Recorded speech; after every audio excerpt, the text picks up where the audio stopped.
Welcome along to the Madera Speedway live stream brought to you by Mission Foods 5150.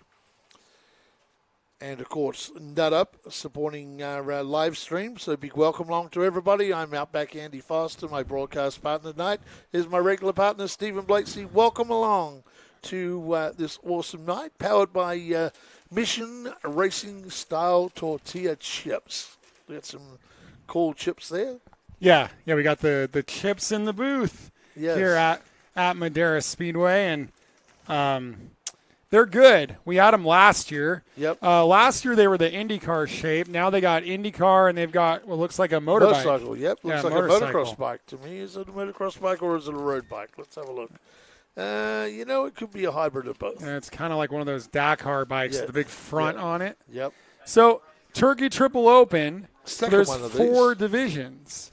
Yes. So one of them's on the track already, your hobby stocks. What else do we got racing tonight? Well, we got hobby stocks, we got modifieds, we got Challenge Cup cars, and late models to round out the program for 2021. And what a great year it's been at Madera. Of course, we just finished season number 7 of the Nut Up Pro Late Models, season 6 of the junior late models. So incredible that 7 years has flown by so fast, and you've been here for just about every one of them. Yeah, all but about the first one when my brother was getting married, and he got married on Pi Day, so it's really easy to remember, 3.1415. So I think that was the only one I missed, and it's just been a great ride, and you can see the impact of the junior late model program just permeating throughout motorsports, and that presence will be felt in today's Turkey Triple Open, the open late models. A lot of junior late model drivers past and present in that field. Yes, there is, and junior late models, they like to say there's a lot of them in that field, and a lot of them are very, very quick. And we were looking today, you and I, while we were doing qualifying today, to see who got bragging rights for the current junior driver. That is a current junior driver of 2021, and it went to Jacob Smith, who qualified 4th fastest, right behind his teammate, Matt Erickson, the most winningest driver in the history of late models at Madera Speedway. So Jacob Smith done a great job right behind his teammate, and it's been a great year for him, second on points of the year, and had a great year of racing here at Madera. And we were out at All-American Speedway last week with the ARCA West, where Jesse Love is the points leader, and he leads the points by only 1 point. I saw that, 1 point. And that's our 2-time junior late model champion. Yep. Our 2019 champion, the Beast, Joey East, is 4th in the points and only 5 points out of the lead. There's only 6 points across the top 5 cars in that series, and 2 of them are junior late model stars, and they'll be doing their finale at Phoenix in a couple of weeks. That is a remarkably close points battle. 5 cars, 6 points. So for ARCA West, that's going to come down to the last lap, last turn to settle that championship. And we've got 2 horses in it, basically, with Love and East. Well, then you have Paul Petroselli Jr., who's run here a little bit in modified. Yep. So Paul, PJ's, he's run here quite a bit at Madera. So, yep. So as we always ask people to do on the live stream chat, let us know where you're tuning in from. We already had a few people checking in Outback. Yep. Lindy Hornaday checking in from North Carolina. Of course, Ron Hornaday's out here at the moment at Madera Speedway. We've got Paul Meeks. They're in Hawaii at the moment. So, welcome along. We've got Sterling Baker. Sterling's down in Fresno, I believe. Yeah, you got Mike Malone from Tallahassee, Florida. Yep. Gerald Croissant, I think is his last name. That's making me hungry. I wonder if Mission makes any racing-style croissants from Battle Creek, Michigan. Welcome along, sir. Yeah, you're able to see more than I can because my trusty tablet is just blown up, so that's a great start to the night. Well, and I've got this really nice cell phone mount up here in the booth that our PA announcer Brian gifted me at the last race. You know, almost everything at our racetrack is the color red, but for some reason this cell phone mount, I mean, you can't look a gift horse in the mouth. I'm really grateful for it, but it's blue, so it kind of doesn't match. You know, all our sponsors, Nut Up, Mission, 5150, all red. So I'll tell you what it does match. It matches the Michelob Ultra. Yeah, that's right. So I know you don't drink it. Well, it's my Frank's Radio Communications with my blue cell phone mount. Or it could be the Blaster Swiss Lube. So you're getting a good look at the Star Spangled Banner down there in turns 1 and 2, and as we go through our opening ceremony, it's kind of underneath us in the background. And our promoter Kenny Shepard let us know that we're going to be flying the flag today, that grand old flag, as you may say. That was the last flag to fly with Reverend Ron Spencer, so kind of a tribute to him. So that's pretty cool. Is that the flag that's up there now? And Kenny gives me the thumbs up. That is the flag that is up there now. We'll bring that down at the end of the night. And they'll now also our national anthem singer tonight. I've got to mention this, Julie Eichelberger, who's singing and doing an awesome job as always. Happy birthday to Julie Eichelberger. So 29th birthday for Julie Eichelberger. So great. It's a big happy birthday to Julie, and she's doing a great job out there. Having a couple of comments about the cars. You're not missing anything. It's just opening ceremonies at the moment. They're just singing and doing all that business. And so we're just chatting with you right here on the live stream. Just filling in some time and getting warmed up, ready for the show tonight. Should be a good race tonight. I think we got some. There's the cars. Good racing to come. Yep. There they were. We got a brief hiccup of cars, a brief look at the field. And Brian Smith's pumping up the crowd here in Madera, California. And he asked them, are you ready to go racing? That's my question for all of you online as well. I want to thank you for tuning in to the Triple Turkey Open 4 main events. Our order of events tonight, we're going to go, it ended up being Hobby Stocks first, then Challenge Cup, then Modifieds. Then Modifieds. Oh, they moved them all the way? So it's I'm actually surprised by that because we have a lot of double-duty drivers. We're going to have to get them right back into late models, and it kind of Oh, it's for the hobbies that are doing double duty. So hobby stocks are going to run, followed by Modifieds by Challenge Cup cars. And we got someone from Stacy McMillan from San Antonio, Texas. We've got Sweeney Motorsports from New Hampshire on way home for Racing Legends at the Waterford Speed Bowl. Tristan McKee's watching. Hey, Tristan.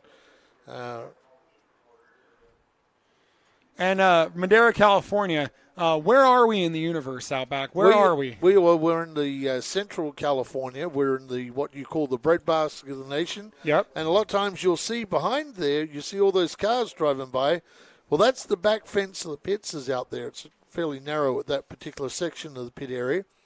And that is Highway 99, which basically it runs into L.A. And it runs up to the right up to the border. So basically this road runs all the way from the bottom down by, you could drive down almost to San Diego, bottom of the state, run right through, stay on it. Somewhere it'll lead you to that way. Mission Foods, street tacos, Tuesday night at my house. Yes, Taco Tuesday with some awesome carnitas and a little bit of guacamole and a little bit of salsa. And we've got our Mission Street Tacos. I know you like the whole wheat, and you probably got a few whole wheat packed in your bag today with you. Yeah, we ate some burritos today. Yep. Nut Up. If you go to MavTV20, all capitals, at nutup.com, you will get 20% off all your Nut Up products. Now, I like the sea salt and caramel. You and Kenny Shepard, you're kind of the sweet heat guys. And Matt, I don't know what Matt's into. Barbecue, that's right, barbecue. How can I forget? And Jason Galvin's into the whatever he is, that Italian one. What do you call that? That was the Parmesan. Parmesan, that's it. Yes. 5150, same thing again. MavTV20, all in capitals. Make sure you support the Carlos Vieira Foundation. 5150, you get 20% off all of your 5150 wear. It's Christmas time coming on, so you can get yourself some cool wear for a friend or a loved one for Christmas. Yep. KDD Media Company. Remember, knocking doors down. Carlos Eduardo Vieira wrote that book.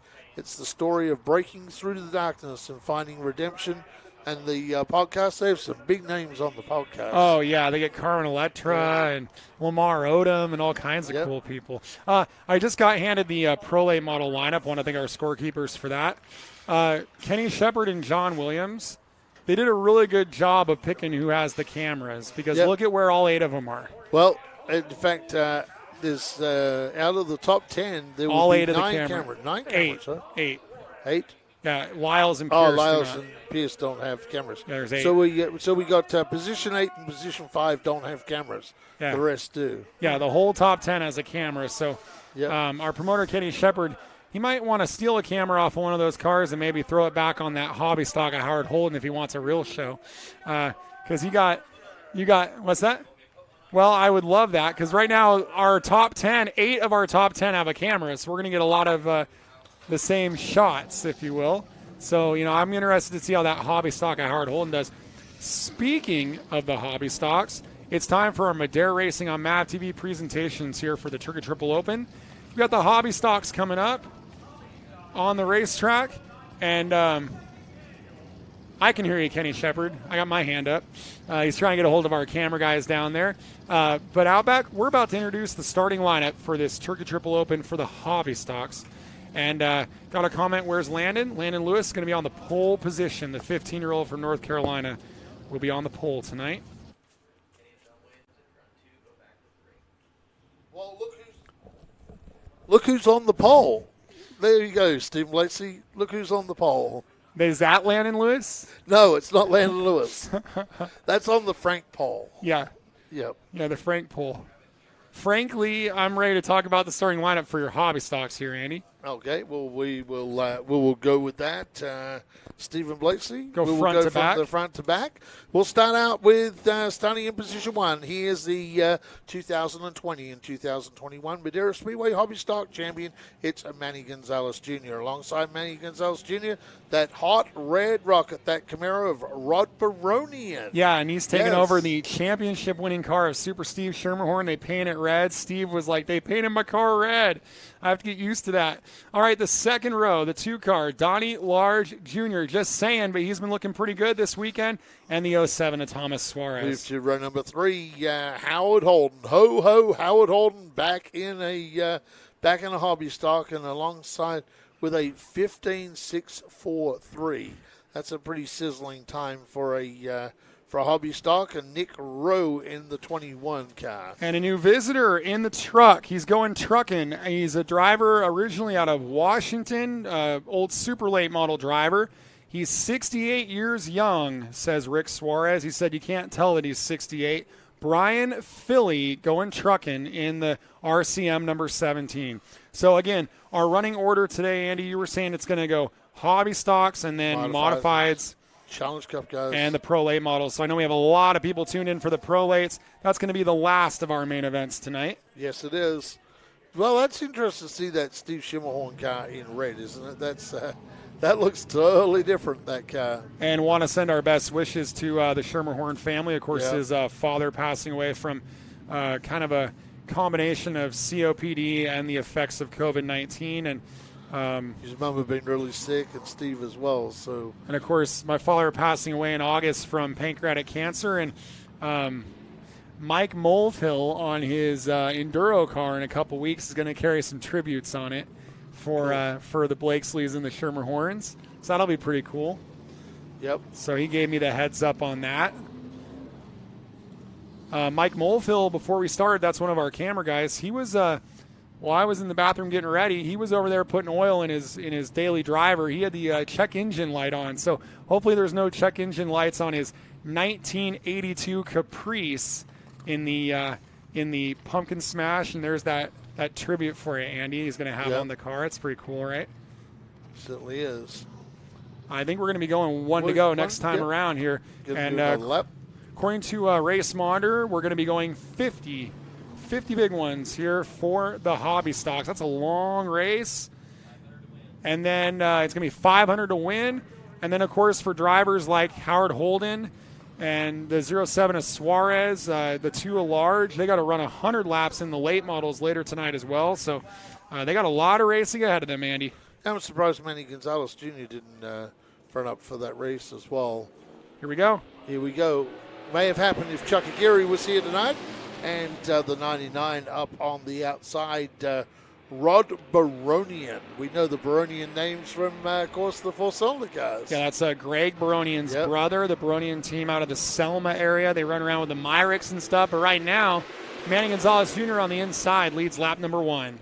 Yes, he does. Manny leads lap 1, but Baronian muscling the back of that 2-car. In the meantime, the 2-car gets the inside, the 42. And Howard Holden now slips through, and it looks like the 42 car stepped way out of position. Manny Gonzalez Jr. may have broke something on that car because that car is all swirly all over the racetrack. And Donnie Lance Jr. and Howard Holden, this is going to be a rivalry. 2 longtime drivers here at Madera Speedway. Both got yellow on the race cars. And the 41 of Howard Holden now win that Fantasy Deagles. 41 slips to the lead, and Howard had a good run in the late model and the 10,000 win. Yeah, so Howard Holden's going to become the 3rd different leader in just 4 laps. And for Holden to already be in the lead on lap 4 in a 50-lap contest, I have to be honest, race fans. It's going to take a really big effort from the rest of the field to pass Ho-Ho. He's pretty strong tonight in these hobby stocks. That 15.6 is an outstanding performance by him.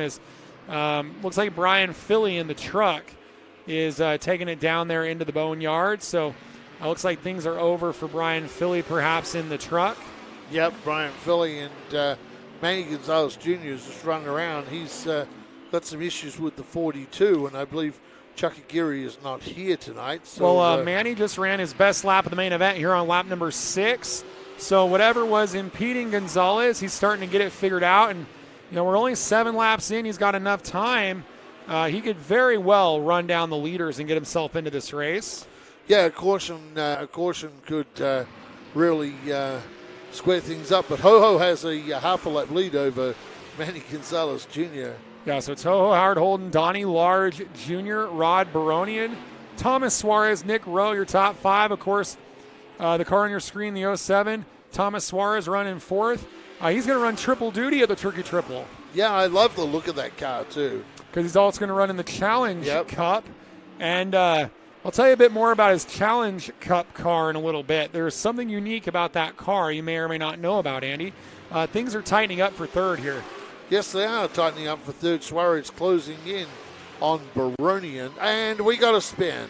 Yeah, that it's 21. Nick Rowe. We got it on screen here on our speed the shot. Yellow is out. So that was the yellow that Manny Gonzalez was going to need. Caution flag flies on lap number 10 here for the hobby stocks of the Turkey Triple Open for Madera Racing on MAV TV. Manny Gonzalez Jr. will try and catch up to the pack here, and not really sure. That car was floundering around at the back. When he stepped out of line when he was in that pack up front, yeah, and he's not showing a ton of urgency to tuck back in there, like the confidence in that car, whatever the issue is. That car was wagging its tail like the little fishy I caught on Wednesday, that little striper. It was doing the same thing, going like this. I think my little black cat has bigger toys than that fish. But it was about 12. I know. 12 inches long. Hey, I'm gonna solemnly swear, I've tried. I've actually never caught a fish. I've tried. Couple times. It was the only one we caught. My chagrin, all day. I've never succeeded. So. We went to 4 spots. It was the only one we nabbed. But we're going to go back and try it again. Yeah, where were you? Hills Ferry? I caught that one right behind the Hills Ferry racetrack. In fact, I was only about 150, 200 yards from the Hills Ferry racetrack. So is that kind of spinning off from the aqueduct there? Because there's supposed to be there's some good fishing in the aqueduct. No, I think that water was going the other way. I think it's coming out of Merced. They said it was coming out of Merced, that water. We're going to square them up 2 by 2. So Ho-Ho Howard Holden and Mr. Large will start on the front row, Large on the outside. And Donnie's done a great job, Junior Large, this year, and has won, of course, the tribute race to his dad as well. So that was pretty cool. Well, Howard Holden made all of his passes on the inside, started on the inside of that 3rd row, so he made the right choice picking the bottom. Interested to see if Baronian can try to fill the hole in the 99. Well, I'll tell you what, Thomas Suarez is putting up a a mighty battle on the outside. Here we go, Thomas Suarez now. And Baronian doing a good job. It's pretty cool to see Baronian in one of these hobby stocks. So it's our Triple Turkey Open. 4 main events of racing. We'll have the modifieds, the Challenge Cup, and then the late models. This is your battle for third on screen in the hobby stocks. 500 to win, 50-lap main event.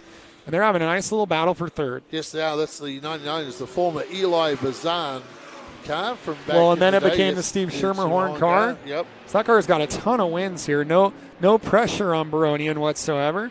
Well, it's got REC on the hood of it, so whether it's still in this Schermerhorn stable or whether Steve has sold that car, I'm not sure. But it's a good-looking car from the front, too. I really like the way they've painted that front. Manny Gonzalez Jr. trying to hold out that final entry out there of Nick Rowe. Well, I don't think that Super Steve Schermerhorn was going to let Baronian paint the car unless it's kind of in that camp now.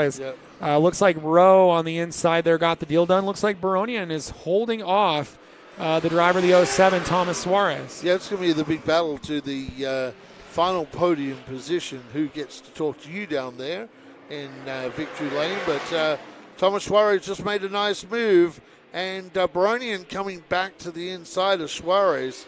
I love that Camaro. It's a tough-looking car, that Camaro. Yeah, good move by Suarez on the top shelf. And on lap number 17, the 07 is up to third. Yeah, and Baronian is staying with him. So the question will be a tire management between these two drivers, Baronian and Suarez. But for Baronian having the first race in this car, he's doing a really, really good job. Gets loose that time, lost a ton of ground. Howard Holden on screen has about a 8-car lead over Donnie Large Jr. Yeah, I think Howard Holden is just riding it out at the moment. He's had a lot of good runs in these postseason open shows in the past, and he'd like to get another one in the books here. Yeah, of course, running this car double duty. We'll see him back in the late models a little later on. Now, Flaggy Frank is having a good look over here at something. Not sure what he's seeing. I see something dangling down on this car. It's been there right from the very start of the event. See that, Stephen Lacey, on the right behind the left rear tire? I'm not sure if that's just the way the chassis is back there. It's something there that's hanging down, and Frank was having a good look at it. There's Thomas Suarez on screen. You look back at last year's Turkey Triple Open, a 75-lap main event. Ho-Ho picking up the win in that one. So he'd like to go 2 in a row in the Turkey Triple. Yeah, he sure would. And here we go. Nick Rowe ran 5th in that one. He runs 5th today, so that'd be a duplicate performance as well. Now, we got some red paint on the front of Thomas Suarez's car, so I'm not sure if that was the black has rubbed off and it was red underneath it. But have a look at this, Steve Lacey.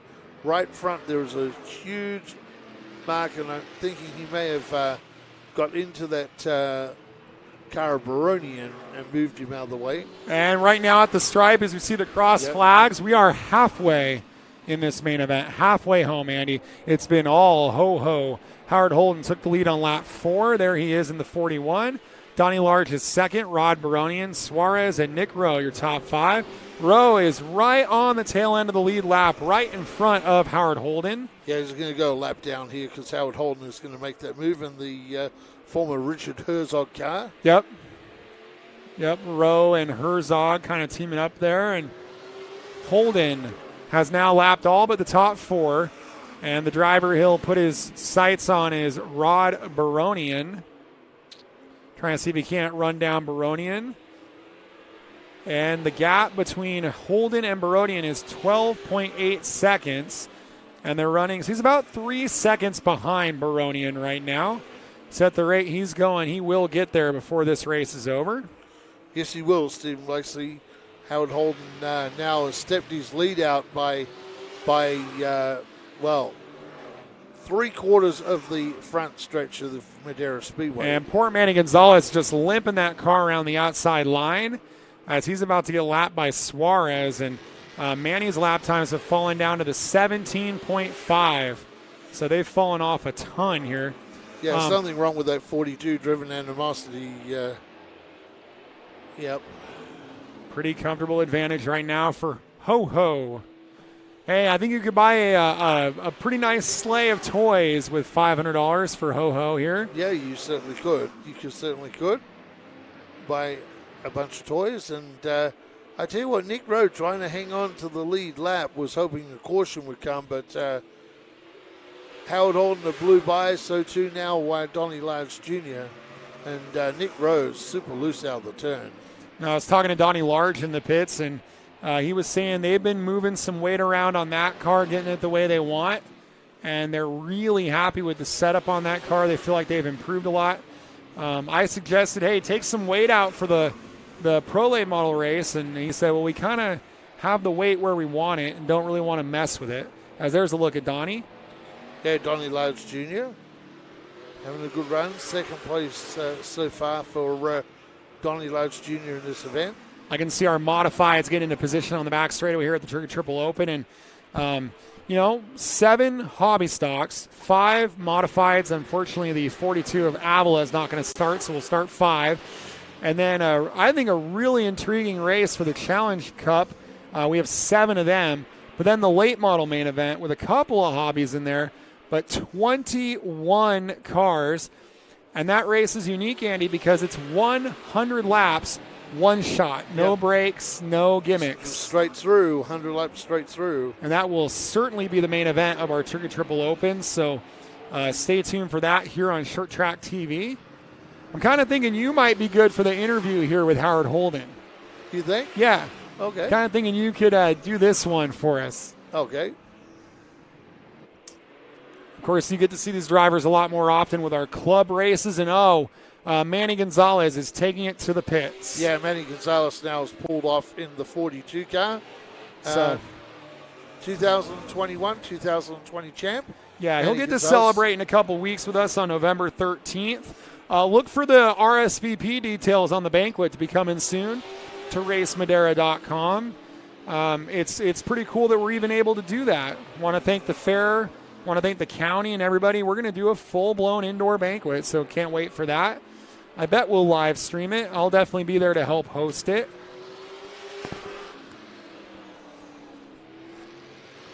Okay, the laps are ticking by here. Hey, I want to say hello to Racing Vernon tuning in. He was our pole sitter at the short track shootout.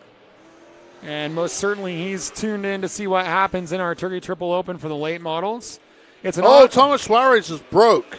Yeah. Thomas Suarez is broke, and that's going to land Rod Baronian. Rod Baronian now will take over third spot on the racetrack.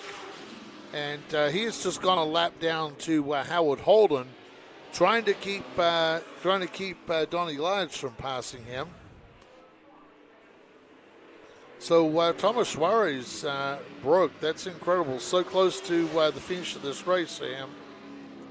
Yeah, tough break there. And I think if you're Rod Baronian, you're thinking, hey, my debut in the class here at Madera. Yep. I do a lot of dirt mini stock racing. I'm here in a hobby stock on a big night, and I might end up with a podium, might end up with an interview with Outback Andy. That's a pretty good night at the races. And also you finish half a lap, possibly in front of your teammate. Yeah. So, yeah, that's true. Yeah, I think Nick Rowe is going to say, what's the deal here? And by the way, I think we got a battle for position on the back straightaway. I think Large is putting putting a lap on Greg Baronian. On Baronian here. Yep. But Baronian was putting up a bit of a fight there. That was pretty exciting for a moment there. Yep. All right, 4 to go at the stripe. So Rod Baronian, I think Rod can hold his head high because he's going to get a podium position if he just continues on his way.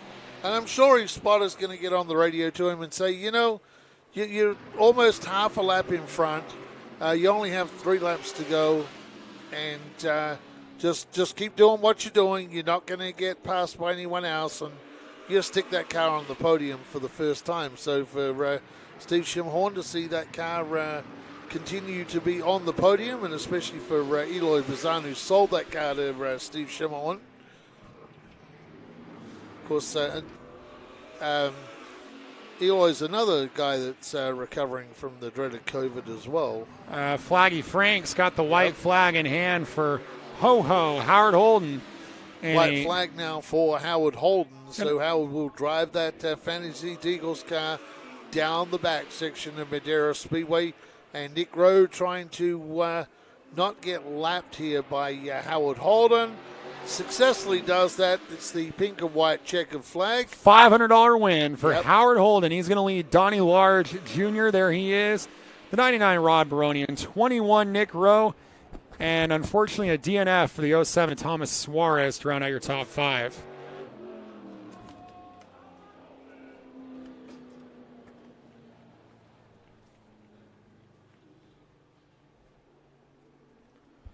And we're going to send out back Andy down there to talk to our winners in the hobby stocks here on Short Track TV for the Turkey Triple Open.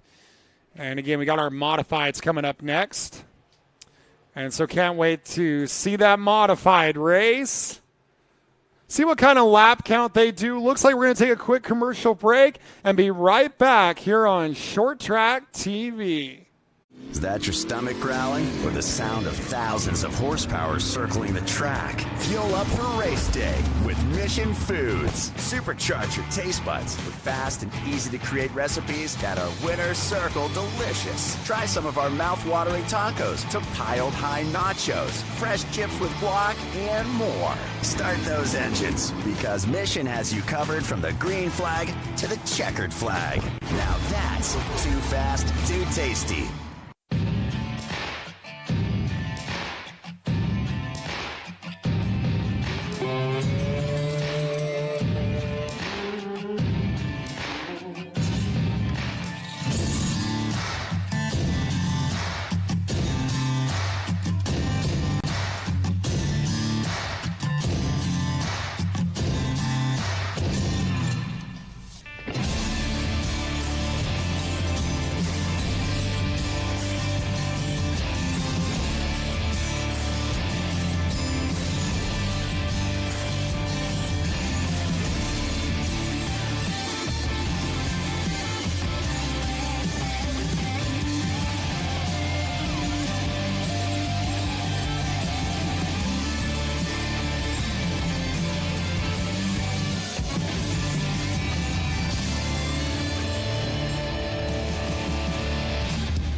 $51.50 is power.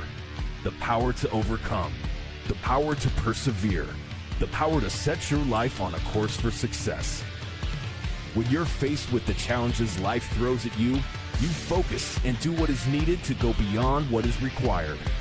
So stand up, stand firm, believe, make it happen, and live through the madness, knocking doors down along the way.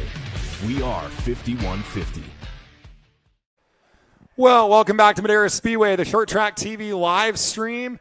And we've got a winner in the Turkey Triple Open, dominating performance for Howard Holden. He's standing by in Hobby Stock Victory Lane with Outback Andy Foster. Well, what a win. $500 tonight to the winner of the Hobby Stocks and Howard Holden. This guy was super fast tonight. I believe a track record for you in the Hobby Stocks as well. Hey, great drive tonight, and that was a pretty big win tonight. Yeah, first off, thanks, Kenny, for letting us run this weekend. Shimmerhorn Steve, I feel sorry for his dad passing away last week. Ron Spencer, this is his anniversary for what happened there. He always called me the champ, but he's actually the champ in the long run for everything he's ever done for us on this. I need to thank Linda and Larry. This is their car. Nick Rowe coming on board to help us out this weekend with some tires. Track record, I've tried a long time to get that, so that's good. Pretty cool, and I believe you're going to turn this thing around and run with the late models as well tonight. I think that rumor might be true. We're just having a blast this week, and that's all we're doing is having fun. Coming off that big run last in the 10,000 win with the late model as well, so be pretty confident out there tonight. Oh, yeah, it's just like riding a bike out with those guys. I'm just going to see how far we can go up, let them crash themselves out. Maybe we can pick up a top 5, and me and Kenny can have some cold ones afterwards and talk about it. Hey, Howard Holden tonight, super fast in this car tonight. We'll see him back for the late model portion. 100 laps of late model racing for him a little later on. Back to Stephen in the booth. Well, it sounds like Howard Holden has a game plan down there that he wants a top 5 in the late models, and he wants some beer with our promoter, Kenny Shepard, when it's all said and done. So, again, Howard Holden picking up the win on Donnie Large Jr., Rod Baronian, Nick Rowe, Thomas Suarez, your top 5, then Manny Gonzalez Jr., and Brian Philly rounding out the running order in our Turkey Triple Open for the Hobby Stocks. Another guy that's going to run double duty tonight, late models and Hobby Stocks, is the driver of car number 2, Donnie Large Jr. He's standing by with Outback Andy Foster. Well, Donnie Large just jumped out of the car, a little bit sweaty there, buddy. Normally it's a little later in the day that we're talking to you down here. And, pretty good run for you tonight. Gave it to Howard for a while there, and then Howard got away. But I believe you're going to turn this thing around for the late models as well tonight. So that's the rumor anyway. But Howard was quick tonight. You did a great job, and you had a great year in this 2-car this year. Yeah, I mean, in our last 6 races, first and second's all we finished, so can't ask for much better than that. That's a pretty strong run. Everybody who's been here watching knows he's the car I've been aiming for time-wise, even though he doesn't run regularly. And this is why. He's a rocket ship, so figure the closer I get to him, faster I get on a regular night. I mean, on a regular night, this is a win again. So, it's feeling good. Yeah, we're going to turn it around. We're cooling it down and bring it back out for the late model main and see where we are. Like you said, the last few races, first or second. That is an incredible season, as we would say, just saying. Yeah, exactly. Thank you. Yeah, great job by you. We'll look forward to seeing you in the late model main a little later on. All right, sounds good. We'll see if we can make any noise out there. Donnie Large with another strong performance in the Hobby Stocks tonight. Well, just saying, I think he's going to be a fan favorite in that late model main event. We'll see how he goes. Obviously, that car has a great history, the former Southwest Tour car owned by Kenny Whalen. And speaking of cars with a great history, wins with Eloy Bazan, wins with Super Steve Schermerhorn, and now a podium in his debut for the driver out of Selma, Rod Baronian, standing by after finishing 3rd with Outback Andy Foster. Well, a brand new driver to the Hobby Stocks, Rod Baronian. Of course, we often see your brother out here in the Central Valley Mini Stocks buckling up in this ex-Steve Schermerhorn car. Great performance by you, and what a way to start your career in Hobby Stocks, putting you on the podium in your first ever race with these guys. That's crazy, huh? But it was a lot of fun. If it wasn't for the guys in the pit crews, I wouldn't be able to be right here. They're the ones that do all the balancing and all the stuff that needs to be done to the car. And it was a joy to drive, and it was a joy to be here. And I can't wait for more in the future. So what's the plans going forward? Are you going to run this full-time next year? We're going to try to run it full-time this year, yes. Well, a great driver joining the ranks of the Hobby Stocks for 2022. Rob Roney, congratulations on first race, first podium. Thank you very much. Thank you. Well, that's going to really up the ante for 2022 if we have the row cars here on a regular basis, including that driver, Rod Baronian. So that's just good news all around for Madera Speedway to hear that. So looking forward to seeing the 2022 season. All right, race fans. How many race fans out there are fans of the modified? That's why I always like to ask, where are my modified fans at? The Mod Squad's coming up here on the Turkey Triple Open. And it is 5:45. So what I always like to say is, what is for dinner out there? Let us know what you're having for dinner as we get ready to roll the modifieds here in just a moment on the Short Track TV live stream presented by Mission Foods 5150 and our friends at Nut Up. We're going to hear from some of our friends here with some commercials here, coming back with modified racing right after this on Short Track TV. Where you are now may not be where you came from. Sometimes you're preparing for success, and sometimes you're preparing for failure. The choices you make today may spiral out of control or spin you in the right direction. Your past doesn't define you, but the choices you make today can change your life forever. The drive can motivate you or destroy you.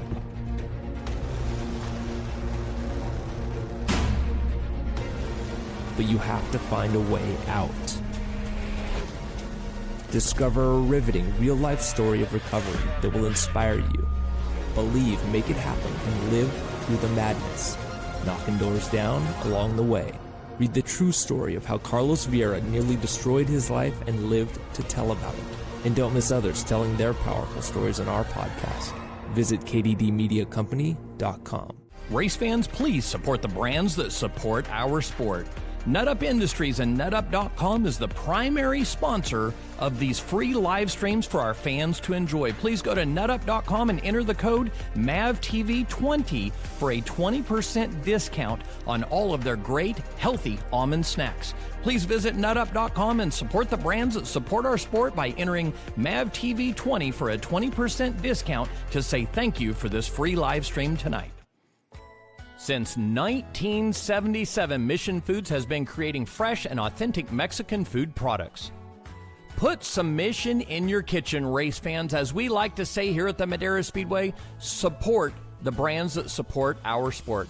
I'm Kenny Shepard here on Madera Racing on MAV TV, and we would like to welcome Mission Foods on board here on the Madera Racing program. Too fast, too tasty. Make sure Mission is the choice you make the next time you're at the store.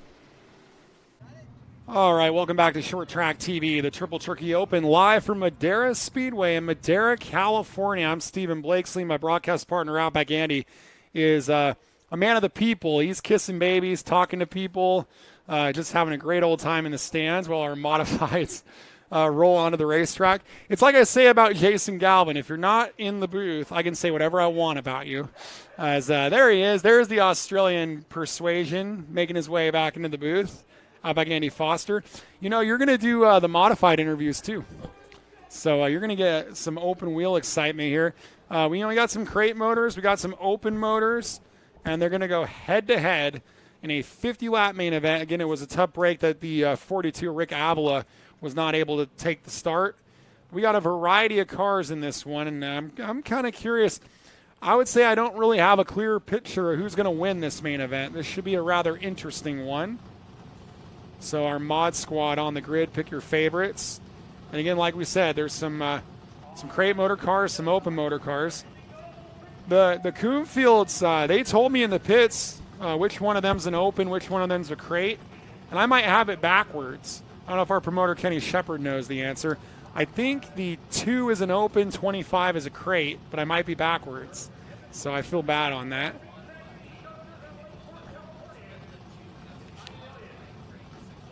Okay, so we're thinking the 2 is some kind of crate. But anyway, there is a 602 in this race, and that's the guy on the pole out back. The 17 driver who ran 5th in the points at Roseville this year with a new car. The 17, Tyler Wentworth on the pole. And alongside him in the 25C, Aaron Coonfield. Second row in the open motor, former Mini Cup champion of California, the 48 of Calvin Hedgie, who also ran full-time at Roseville in the late models this year. And to his outside Modesto's Adam Coonfield. With all those performance electrical stickers on the car, he had Bob Strandwald in the pits today. Got to catch up with Bob. That was pretty cool. I haven't seen Bob fielding a car for a while, so that was good to see. And then the guy that's going to be really tough to beat, with a big, bad open motor, big, bad qualifying time, 14.897, driver out of Lakeport, and that's Ian Elliott. Ian Elliott is going to start shotgun. Basically, it's a full invert here. So they're going to go to work from the back with car 27. That's their starting lineup for the mod squad here at Madera Speedway, the Turkey Triple Open on Short Track TV.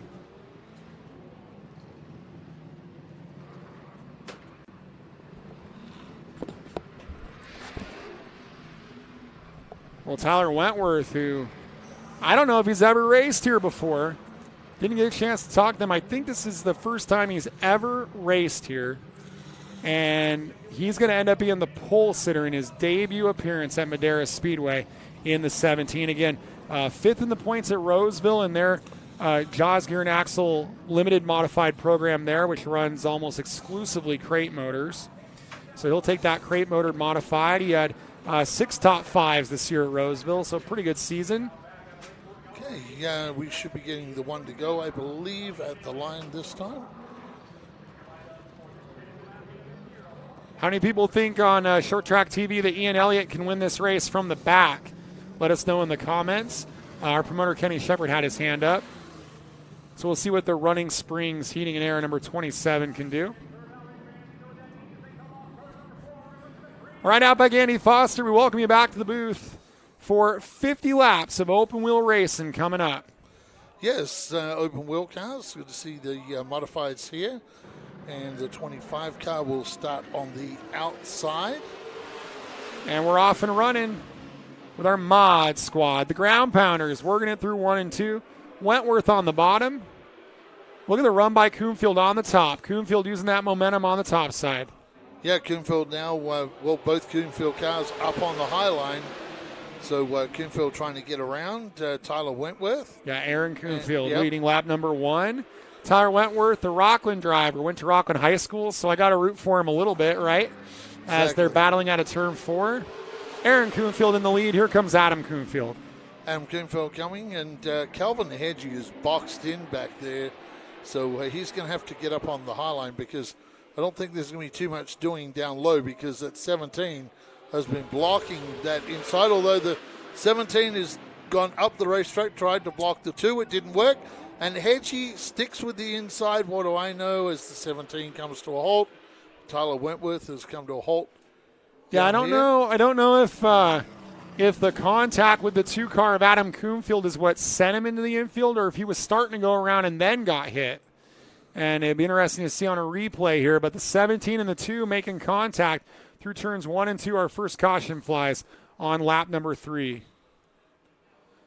Well, you wouldn't think with a 50-lap race with 5 modifieds, you'd think they could settle it down and have a clean and green race, but that wasn't the case. Our hobby stocks, they went wire to wire, flag to flag, if you will.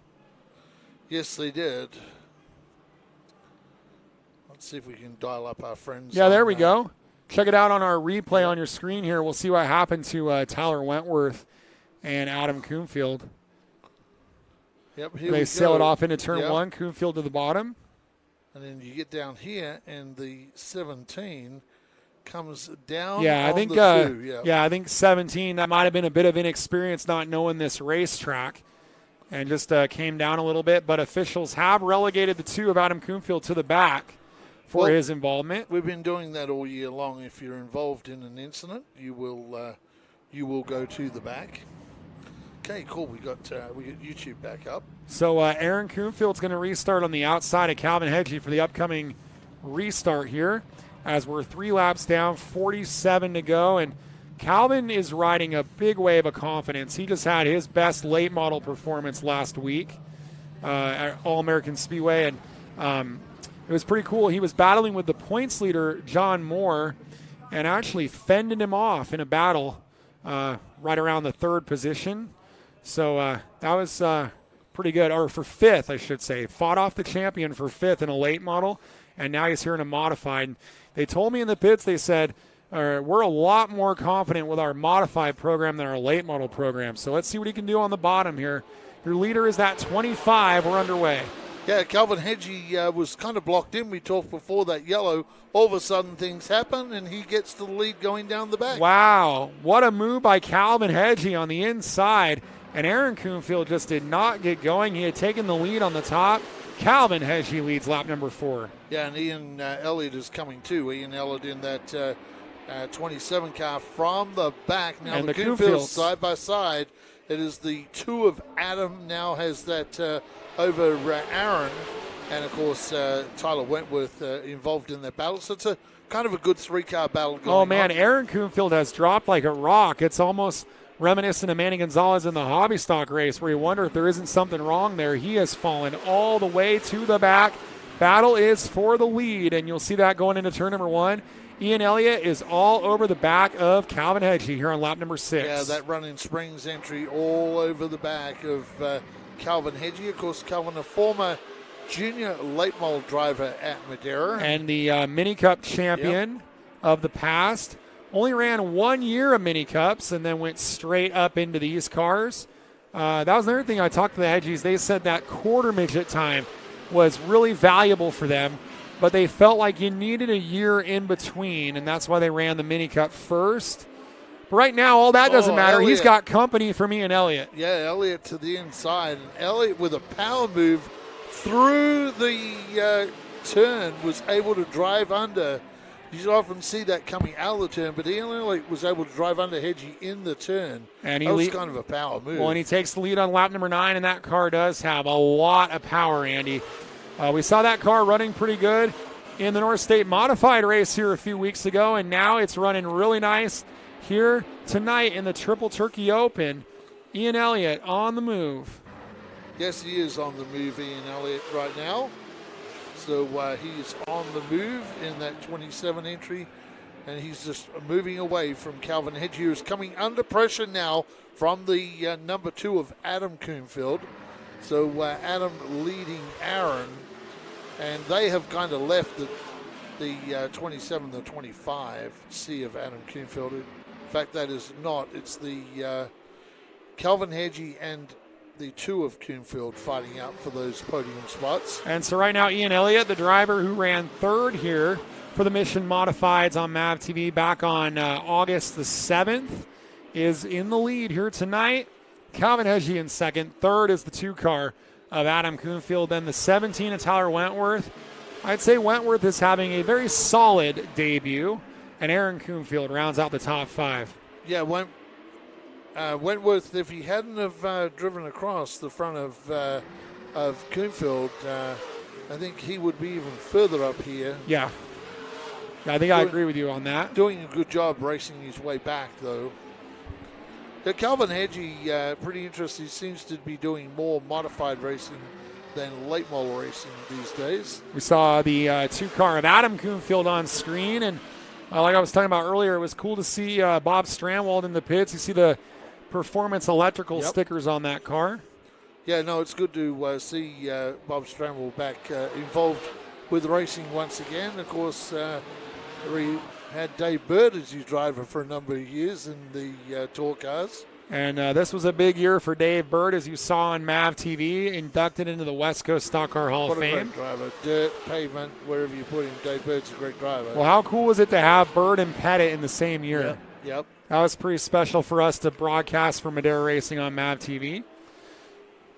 Jimmy Pettit, that was pretty cool to see Jimmy Pettit make the Hall of Fame, and good storyteller, too. If you ever sit down with Jimmy Pettit, he can tell you a story or two. Jim Pettit is probably a driver that would be a good candidate to be a broadcaster. He's got the right style for that. As, another one, I think Jacob Smith is becoming a pretty well-spoken driver himself. Battle still going on for the 2nd spot.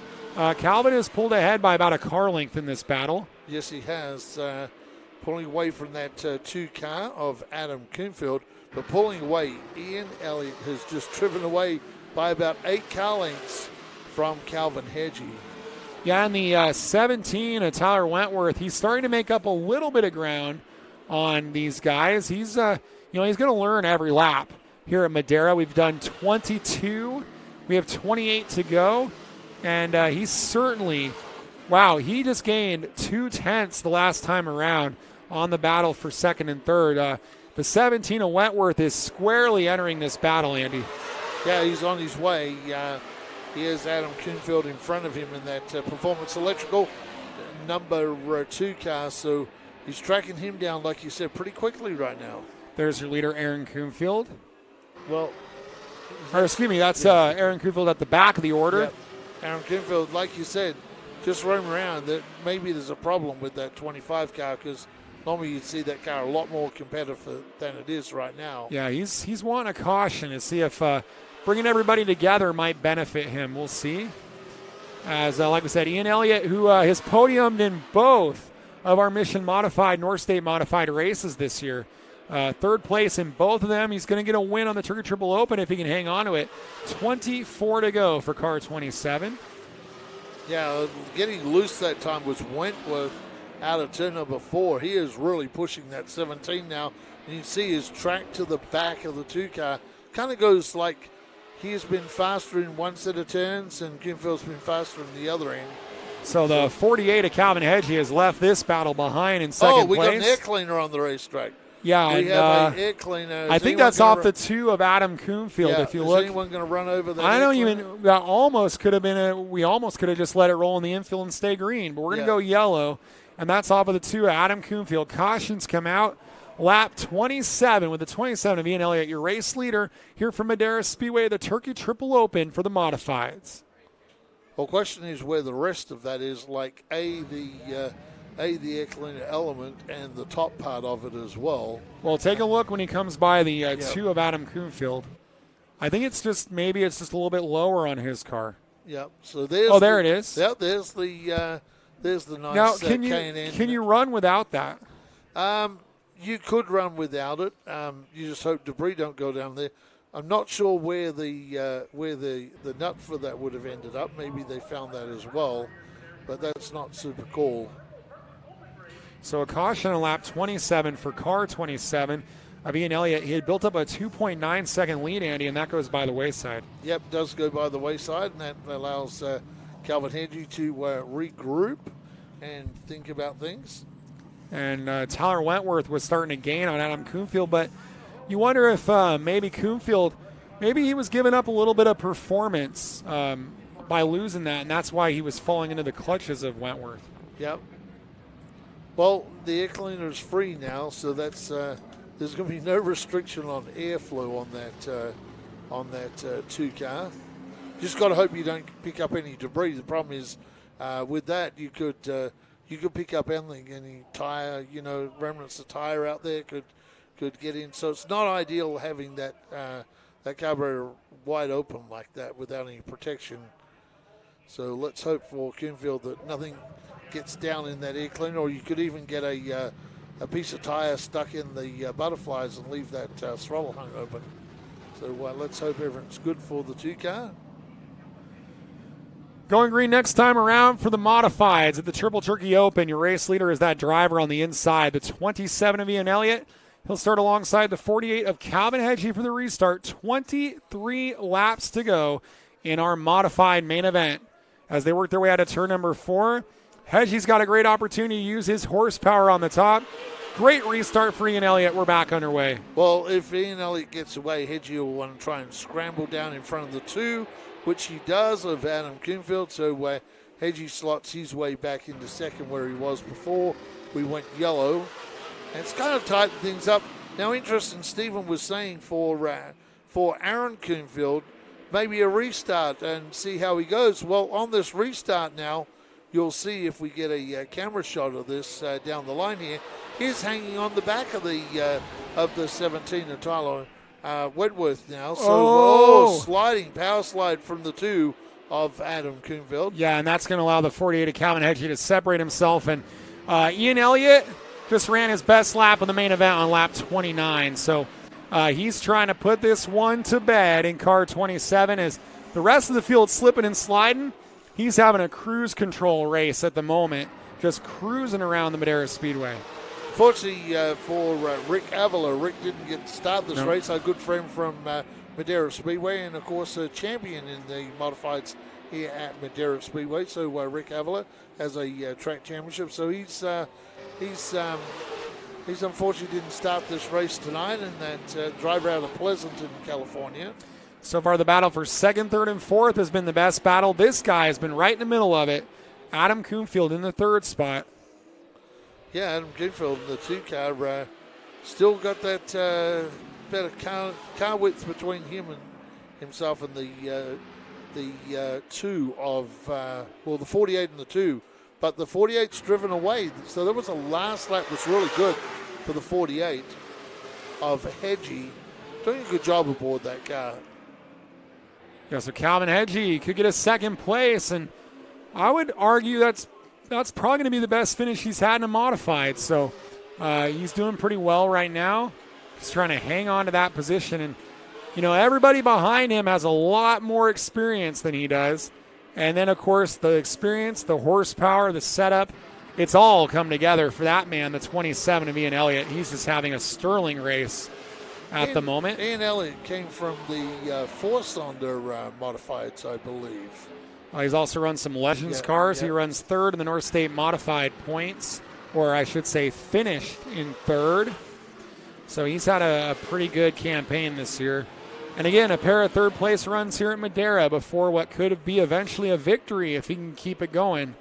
the running springs heating and air, of course, also carrying economy heating and air on the car. So there's some experience with the economy heating and air guys as well. Yeah, and Ian Elliott's got a couple of dash wins this year. He's had a lot of success, but wins have eluded him, and maybe a win could be coming his way right here, right now, in what's likely his final start of the season. So it'd be a great way to end the year. They would tend to go at the line this time, I believe, as Elliott powers out of turn number 4. And that battle may be tightening up again. Oh, and that's it. He's blown up. He's done. Well, it might have been the rear end, the way that car kicked out of 4 and immediately went up in smoke. And look at how the wheels are up in the wheel well there. Broke something on the rear of that car. Well, if you want any example of how much horsepower these modifieds have, there it is. Look, it flopped forward. Enough power to rip the rear end apart. Those cars are pushing 700 horsepower. And boom goes the rear end on that one. Tough break for Calvin here. On lap number 41, Calvin Hedges' race is over. You have to be careful when that rear end is flopping around like that. You can do damage to the driveline on that. So well, and we're also lucky we didn't have any fluid from that. Yep. There's a lot of things that could have happened that were all bad for Calvin Hedges. But now that has changed the whole complex of the race now, because you have Ian Elliott, who is a massive lead over the 2 of Adam Coonfield and the 17 of Tyler Wentworth. Yeah, so it looks like Ian Elliott's got a very clear-cut path to victory now, as he's going to see a high 5 from Fearless Frank. 5 to go for Ian Elliott. Yep, 5 to go for Ian Elliott. Elliott continues on his way in that running springs heating and air entry. It's been a pretty trouble-free race for Ian Elliott. Yeah, he's running away right now in the running springs car. Yep, certainly running away. Good-looking race car, too. And speaking of horsepower, we see those 650 horsepower Challenge Cup cars getting lined up for their main event to follow this. And in just 3 laps, 1 more mile, you're going to be speaking with our winner, Ian Elliott, here in the Modifieds. Yes, Ian Elliott, as he continues on his way, all he has to do, 2 at the line this time for Ian Elliott. Now, the thing about it is can Tyler Wentworth catch the 2 of Adam Coonfield? That will be what will be of interest in this race right now. And those are the final podium positions on the racetrack. White flag flies. And it doesn't look like Wentworth is going to get there to Adam Coonfield. And this guy, a dominating performance for the 27 ride, moved up into the lead rather quickly on lap number 9 and led the rest of the way. The 50-lap Turkey Triple Open for the Modifieds to Ian Elliott. He'll top Adam Coonfield, 3rd place for Tyler Wentworth. Aaron Coonfield will round out your running order. We'll send Outback Andy down their track side to hear from your winners here in just a moment on Short Track TV.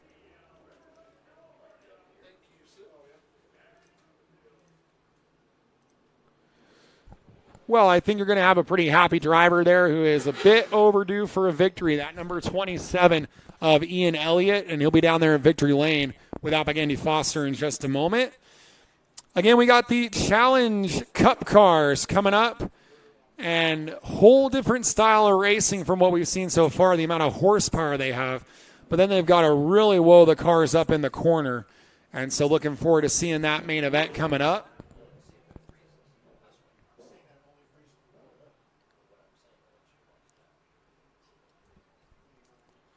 And then our 100-lap Turkey Triple Open for the late models coming up as well. And looking forward to that main event. 21 cars were on our roster. I think we had a couple of cars that have dropped out of the race, including young Jeffrey Erickson. So I think we're going to go with 20 cars for that one for a 100-lap race, a one-shot 100-lapper.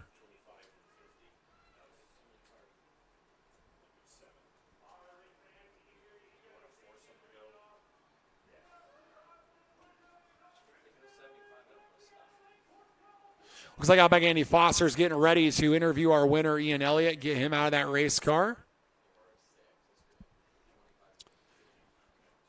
And Outback Andy, whenever you want to get down there and get that driver out of that race car, we will interview him.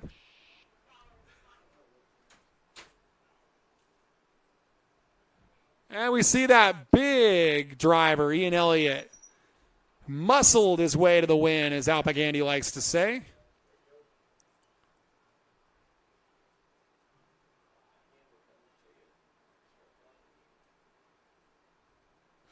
All right, we're going to throw it down there with your race winner, a dominating victory. He led 42 laps of this main event for Ian Elliott. He's down there with Al Pagandi Foster. The winner of tonight's modified race, Ian Elliott, in this Running Springs Heating and Air car. Man, oh man, that seemed like a trouble-free race tonight. This car is super fast. Of course, third place to you this year in the North State Modified. So it's been a great year for you. Stephen Blakeslee was saying you've been consistent this year, but not the many wins that you'd like to have tonight. You pick up the win and $500 tonight. Yeah, thanks, Andy. The car's been really solid all year. I mean, we just kind of haven't had the luck, and we're hoping a few more cars show up to this thing. Still had a fun race. We got into the 48 a little bit early there. I mean, kind of dive bomb deal racing thing. But other than that, we came out clean. That's probably more important than anything. It's actually the first win on this car, so we're really happy about that. I want to thank all my sponsors, Running Springs Heating and Air, Economy Heating and Air, Speedy Signs, Barello Race Engines. I mean, my whole crew, all my family, everyone that allows us to do this is great. Well, we love first-time winners at Madera Speedway, and tonight we get a first-time car as a win tonight at Madera Speedway, so that's pretty cool. And not sure what your plans are for the rest of the year. I guess you're probably pretty much done for the year. It's pretty much winding down now. I know there's the race in Vegas we're kind of kicking around the idea of going to, but we're kind of just looking forward to see what next year's got. Hopefully we'll see you back at Madera in 2022. Thanks, Andy. Great drive tonight by Ian Elliott in the 27 car with that big trophy in victory lane. Back to you. Well, it's always special when you got a driver getting the first win on the car, not only his first Madera win, but his first win in that car. So that's a pretty good performance. And here's a driver I'm really interested to hear from, the driver of car number 2, the driver out of Modesto with that Performance Electrical. And he raced without an air filter on the car. And hopefully maybe there will be no filter on the interview for the driver from Modesto down there with Al Pagandi Foster. It's Adam Coomfield. Second place tonight, car number 2, the Performance Electrical. Rob Stramwold in the pits tonight. It was pretty good to see. Steve and I will comment on that. Adam Coomfield, hey, great drive tonight. He had some battles go on through this race. It was a pretty cool deal. Unfortunately, Ian's super fast tonight. But second place, the car number 2 tonight. I think I actually had a third place car if Calvin didn't break. So I was pretty much just back there as parts are falling off. But yeah, other than that, sometimes it's not the fastest car that does good, and that was me tonight. I finished second based on luck. So looks like luck as well, because the track crew picked up your air cleaner. It looks like the expensive K&N filter, they actually retrieved that for you, and the base was rolling down there onto the grass. So looks like all the parts and pieces might be returned to you. Perfect. I told them I was making the car lighter as we were driving. So I don't know. Hopefully I get it back. Those things are pretty expensive. Go see the fire crew. They got it, the DJ safety crew. Hey, great job tonight. It's been a great year for you here at Madera this year. Yes, it has been. And everybody that helps me, I'd like to thank them. It's been an awesome year. And I hope the modifieds pick up and let's get some more cars out here. There should be 30 of us, not 5 or 6. So there's a lot of inventory out here in Northern California. So hopefully those guys start showing up to Madera. Hopefully so, too, for the modifieds. Hopefully they'll grow strong in 2022. Back to you, Stephen. Yeah, and I just love the positivity of these drivers and the optimism. They want to see this modified class grow. And when you can laugh about losing your air filter and your air cleaner, that's a pretty good attitude there from Adam Coomfield. Hey, a pretty nice debut at Madera Speedway for the driver who ran 5th in the points at Roseville this year with a crate-motored car. The 17 of Tyler Wentworth from my hometown of Rockland, California, is down there with Outback Andy Foster. Well, a first-time driver to Madera Speedway, the driver of the 17, Tyler Wentworth. Hey, podium position, first time at Madera. It doesn't get much better than that. No, absolutely not. You know, we just want to come out our first time and be on pace, and I think we pulled that off tonight. Yeah, car looked good, and a good battle with the 2 car as well through the race as well. Yeah, I got a little scrappy at the start there, but, you know, we made a comeback through the back. I was hoping to catch back up to him and show him what we could do, but we just ran a little short. Hopefully we'll see you back at Madera in the future. Absolutely. We love this track. It's smooth, it's fast, and we'll definitely be back again. Hey, that's great news. We'll see Tyler Wentworth back at Madera Speedway. So Tyler, third, Adam Coomfield with a second place, and Ian Elliott takes the win in the modifieds tonight. Stephen Blakeslee, back to you. All right, thank you, Anthony Foster, for that. We got our Challenge Cup cars getting ready to make all kinds of noise and all kinds of speed around the Speedway. But to make all that speed happen, it takes some of our partners to make it possible. And we're going to hear from some of those partners before we go racing. 50 laps of Challenge Cup racing coming up after this on Short Track TV. Through the Race to Be Drug-Free campaign, we raise awareness about the harmful effects of drugs. We educate children both inside and outside of schools about staying off of drugs and out of trouble. We also have our Gloves Not Drugs boxing program, which allows kids between the ages of 8 and 18 to come learn the art of boxing and also Brazilian Jiu-Jitsu. They've taught me to become a role model to everyone else. Watch what I do when no one else is looking, do the right thing all the time. It's been amazing. I really love the program. My favorite part is working with my team, my coaches. They made me who I am. The program really motivates them to become a better person. I've gotten better in school, more discipline, and I've gotten better grades since I started this program. Your teammates, they're not only your teammates, your family, Kids who could potentially be doing something bad with their lives, and they can turn it into something good and positive. Thank you for this sport, and it helped me a lot.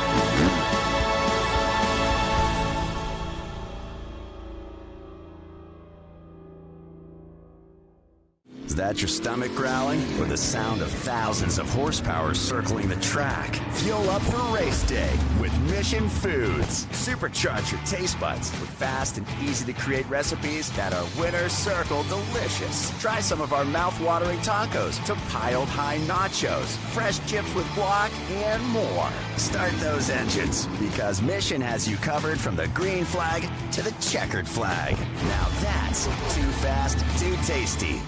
Hey, race fans, are you a fan of grassroots racing? Would you like to see more content from behind the scenes at the Madera Speedway? If so, you need to check out our YouTube channel, Short Track TV. Short Track TV is where you will find the behind-the-scenes action with documentaries of the race car drivers, old race footage, and other exciting and fun content from the Madera Speedway.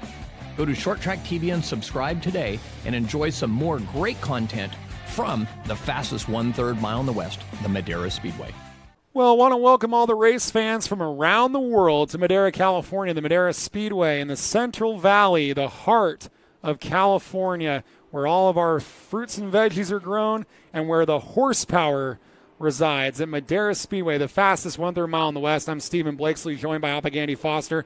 It's almost time for the biggest horsepower stock cars that we race, and that's the Challenge Cup. And I want to say hello to Graham Dinty, tuning in from Brisbane, Queensland, Australia. And we actually have a female driver who races the NASCAR West Series, which is the same as these cars. That's originally from Brisbane. And that's Bridget Burgess from Brisbane, who now resides in Tooele, Utah, with her mom, Sarah Burgess. So there's a couple of Brisbane folks. And one of the drivers that's come out and run the Micro Sprint California Speed Week a couple times, Liam Williams, he's from Brisbane as well.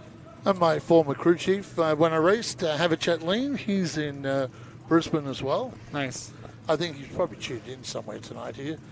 Normally, if he isn't tuned in, he'll watch it on a replay. So Haverchat, hey, g'day, mate. It's Sunday morning there, or Sunday. It should be, what time would it now be? It'll be, let's have a look on your clock here, 6, so it'll be probably about 10 in the morning, somewhere around there, maybe a little later. Yep, probably 10 in the morning, so he's probably just getting up from a big Saturday night. Does he get a little rowdy down there in Brisbane? Oh, we used to get rowdy. Yeah, we were pretty Havachat's called Havachat for a reason. Yeah. All right. Yep. So our Challenge Cup are on the racetrack. Hey, we got a shout out from Perth, Western Australia on here, Andy. Who's from Perth, Western Australia? Who is that? Louis 152. Okay, we need to find out who Louis 152 is. Tell us who you are, Louis 152. You're from Perth, Western Australia. What part of Perth are you from? Well, let's change that. What part of Western Australia are you from? Yeah, well, they already said Perth. Well, no, that's the capital city, so he's probably not from Perth itself. So what town are you from, or whichever in Perth? All right, so we see the cars are rolling off the grid right now, and we're going to take you through that starting lineup. I'm going to start with the front row here for your Challenge Cup Triple Open. On the pole in the 17, we talk all about the horsepower.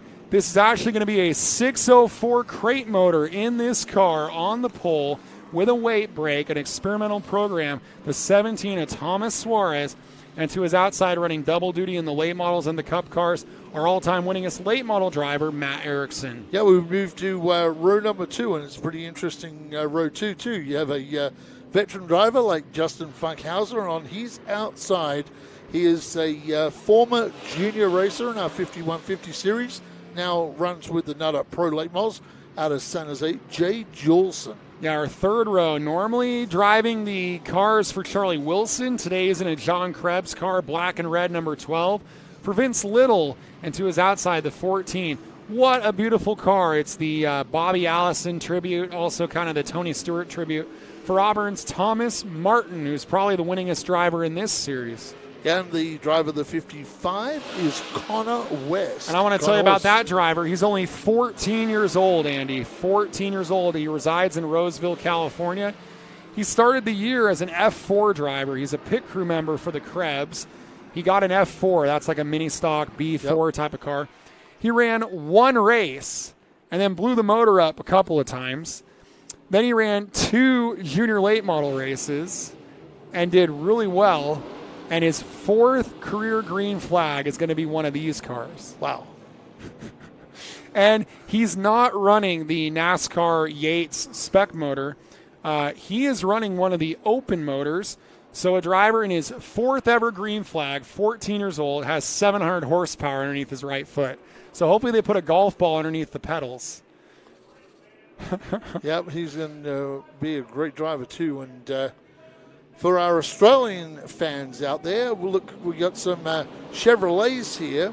And of course, they are the Chevrolet SS, which was sold in the U.S. as a Chevrolet SS, and in Australia as the Holden Commodore. Okay, from Melville, I'm not far from you there. I grew up in around the Willerton area, so I know exactly where Melville is, right on Canning Highway there, buddy. So, yep. Are you a dirt track race fan back in Perth? We'll find out that. Yeah, Perth Motorplex back there. Yeah, a great venue, too. It has a drag track and the midway. The drag track is one side, the speedway is the other side. They use the combined midway. Pretty cool. As we get ready for the Challenge Cup cars, we're going to do one more lap after this, I believe, because Official is still on the racetrack, giving the one this time. Yeah, CK down there is going to let him know one more time around. For Thomas Suarez. Oh, well, it's one lap to go and one race to go for CK. Yep. As if he's going to retire and he's going to go to Hawaii. So hang 10 for CK there. All right, 400 horsepower versus 600 horsepower on the front row, Suarez and Erickson. Yeah, Suarez and Erickson, and of course, Matt's the most experienced, and Matt has run these cars before, so we'll see how Matt Erickson goes as Matt skips around the outside of Thomas Suarez.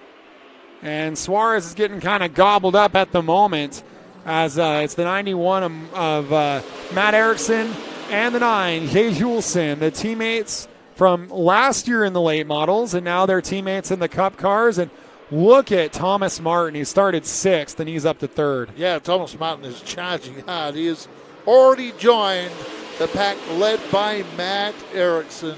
Matt Erickson has driven these John Krebs cars before. Actually, Matt, I think, drove the first race for these cars here at Madera Speedway. So Matt's doing a great job. And, of course, Jay Jolson out there. Jay's in the 9 car. And Jay's had a really good run going in the Madera Late Models, and a good run going tonight. Slips it into second place on the racetrack. Well, and it was a great performance this year for Julesen, 6th in the Nut Up Pro Late Model points, Andy. And right now he's battling with that beautiful, you got to love that 14 car, the Bobby Allison tribute car. Well, there. Matt Erickson's under siege because Matt Erickson right now has 2 drivers trouble that time for the 14. Thomas Martin. Thomas had to get out of it. And all these cars, Chevy SS is the first 3 cars, John Krebs cars, Chevy SS as they head down the back. Vince Little's there as well. Vince Little is definitely in this battle. It's a 4-car race at the moment. How about for Jay Jolson? Jay's had a really good couple of last races. The last half of the season in the late bowl was really good as Thomas Martin gets around Jay. And Jay's had a good season in the Nut Up Pro Late Models, and now getting to run these Challenge Cup cars. Now, Thomas Martin has made all of his moves on the top, but the top is where Matt Erickson's running, so Martin forced to go to the bottom. Can he make the bottom work, Andy? Here we go. Well, he does. He makes it work as he slips that tribute car to the lead. On lap number 8. Looking car too, Steve Blakeslee. Yeah, lap number 8 is going to go to that driver. Is the 55 of Connor West has spun it out in turn number 4. And we'll see. Like he's kept it off the K-rails, which is good news. I think we got through the 8th lap, and that's going to give the lead to Martin as the cautions fly. It's the Challenge Cup at the Triple Turkey Open here at Madera Speedway. So the young driver, Connor West, turns the 55 car back around. What were you doing at 14 years old? What was I doing at 14 years of age? At 14 years of age, I was racing dirt junior sedan cars at Bibra Lake Speedway and Ellenbrook Speedway and Forestfield Speedway. What was the horsepower on those? Well, we ran a 1275cc 4-cylinder car. Like 100. Well, they were pretty racy motors in these things. Out to like 1340, I think we had a Weber 2-barrel Weber side draft hanging off it, and they were pretty expensive cars, and that's what we were doing back in the day at 14 years of age. So you were kind of like Connor West here, although he has 700 horsepower. These cars come to life. Matt Erickson on the bottom. Thomas Martin picked the top. And Erickson might get the better of Martin here. Great battle down the back straightaway. Yeah, Martin tried the inside last time on Matt Erickson, and Matt trying to hold out Thomas Martin. But Thomas, like you said, Thomas is probably the most experienced in these cars in this field tonight. Of course, Matt, the most experienced of everybody out there. Jay Jolson is tracking behind Matt Erickson, so it was a good restart for Jay. And here's the 12 car of Vince Little right behind him. So these Chevy SSs, and now Jay Jolson, who drove, incidentally, for Matt Erickson before. He got his own car, so he was a teammate with Matt Erickson. So Matt kind of schooled this kid a little bit. Now the kid's going to work on the teacher. So the pupil and the teacher racing hard. Some sparks coming out from under Matt's car down there. Yeah, it looked like the sparks have been the nose. You can kind of see it starting to grind away on the left front. It looks like he's kind of falling down on the nose on that car maybe on the 91. And right now he's fought off the 9 of Julesen. And for the 12 of Little, he's been a rapidly improving driver. But now he's in an unfamiliar car, Andy. So we'll see how he goes in the 12. You were talking about the experience of Thomas Martin, 34 career West Series starts. Right. So, and I don't know if there's hardly anyone else in the field that has made very many starts. Funkhauser's made a few. And I think Vince Little's made a few, and that's about it. Yeah, so Jay Jolson, interesting. Jay comes to us by the way of, I believe, go-karts and iRacing. So Jay doing a good job and has got into these stock cars. I'm really looking forward to what he can do in 2022 on the late model. They really made some grounds in those especially the last third of the season. Yeah, the Julesen team, the Meade Performance team, has to be pretty happy. And so 34 starts for Martin, 34 starts for Funkhauser. They have an equal number of starts in the West Series. And right now, Martin in first. Funkhauser has fallen back to 6th at the moment. The battle is right here on your screen. 2nd, 3rd, and 4th battling it out. Yeah. And I believe we're running towards a lap number 25 break. So right now we're 8 to go to the break for Thomas Martin. Getting close to going to the break for Thomas Martin. And Thomas is just driven away in that number 14 Tribute car. You see Matt with Jolson right behind Matt Erickson. Now, this will be interesting when we go back to the green flag. If Matt gets put to the outside, that'll give Jolson that inside of row number 2. And Jolson may be able to pick up a position on Matt when we go back green flag racing with 50 laps remaining once we get that checker flag for the break. But the number 12 of Vince Little was definitely taking a look on Hulson there. Matt Erickson so sideways out of turn number 4. And Hulson jumps to the bottom, but it was almost more of an avoidance. I don't think he wants to be down there. He immediately goes back to the top. And the brakes are absolutely glowing on Matt Erickson's car, Andy. Yeah, Matt working over the brakes on that 91 car. Like you say, Jolson may be happy just to sit here. Well, here we go. Glowing red and at the front. There you think about that. It's like Matt Erickson's using up everything he's got to hold on to second. I don't get the same feeling from the 9 and the 12. I feel like Hulson and Little are going to have a lot more of race car in store for the second half. Yes, Jolson, this is, I think, his learning, and I think that's where he wants to start the next portion. We just had a car that was super sideways coming out of turn number 4, and that was the 5 car of Justin Funkhauser. Justin's back there trying to hang on, and Thomas Suarez has got by Funkhauser.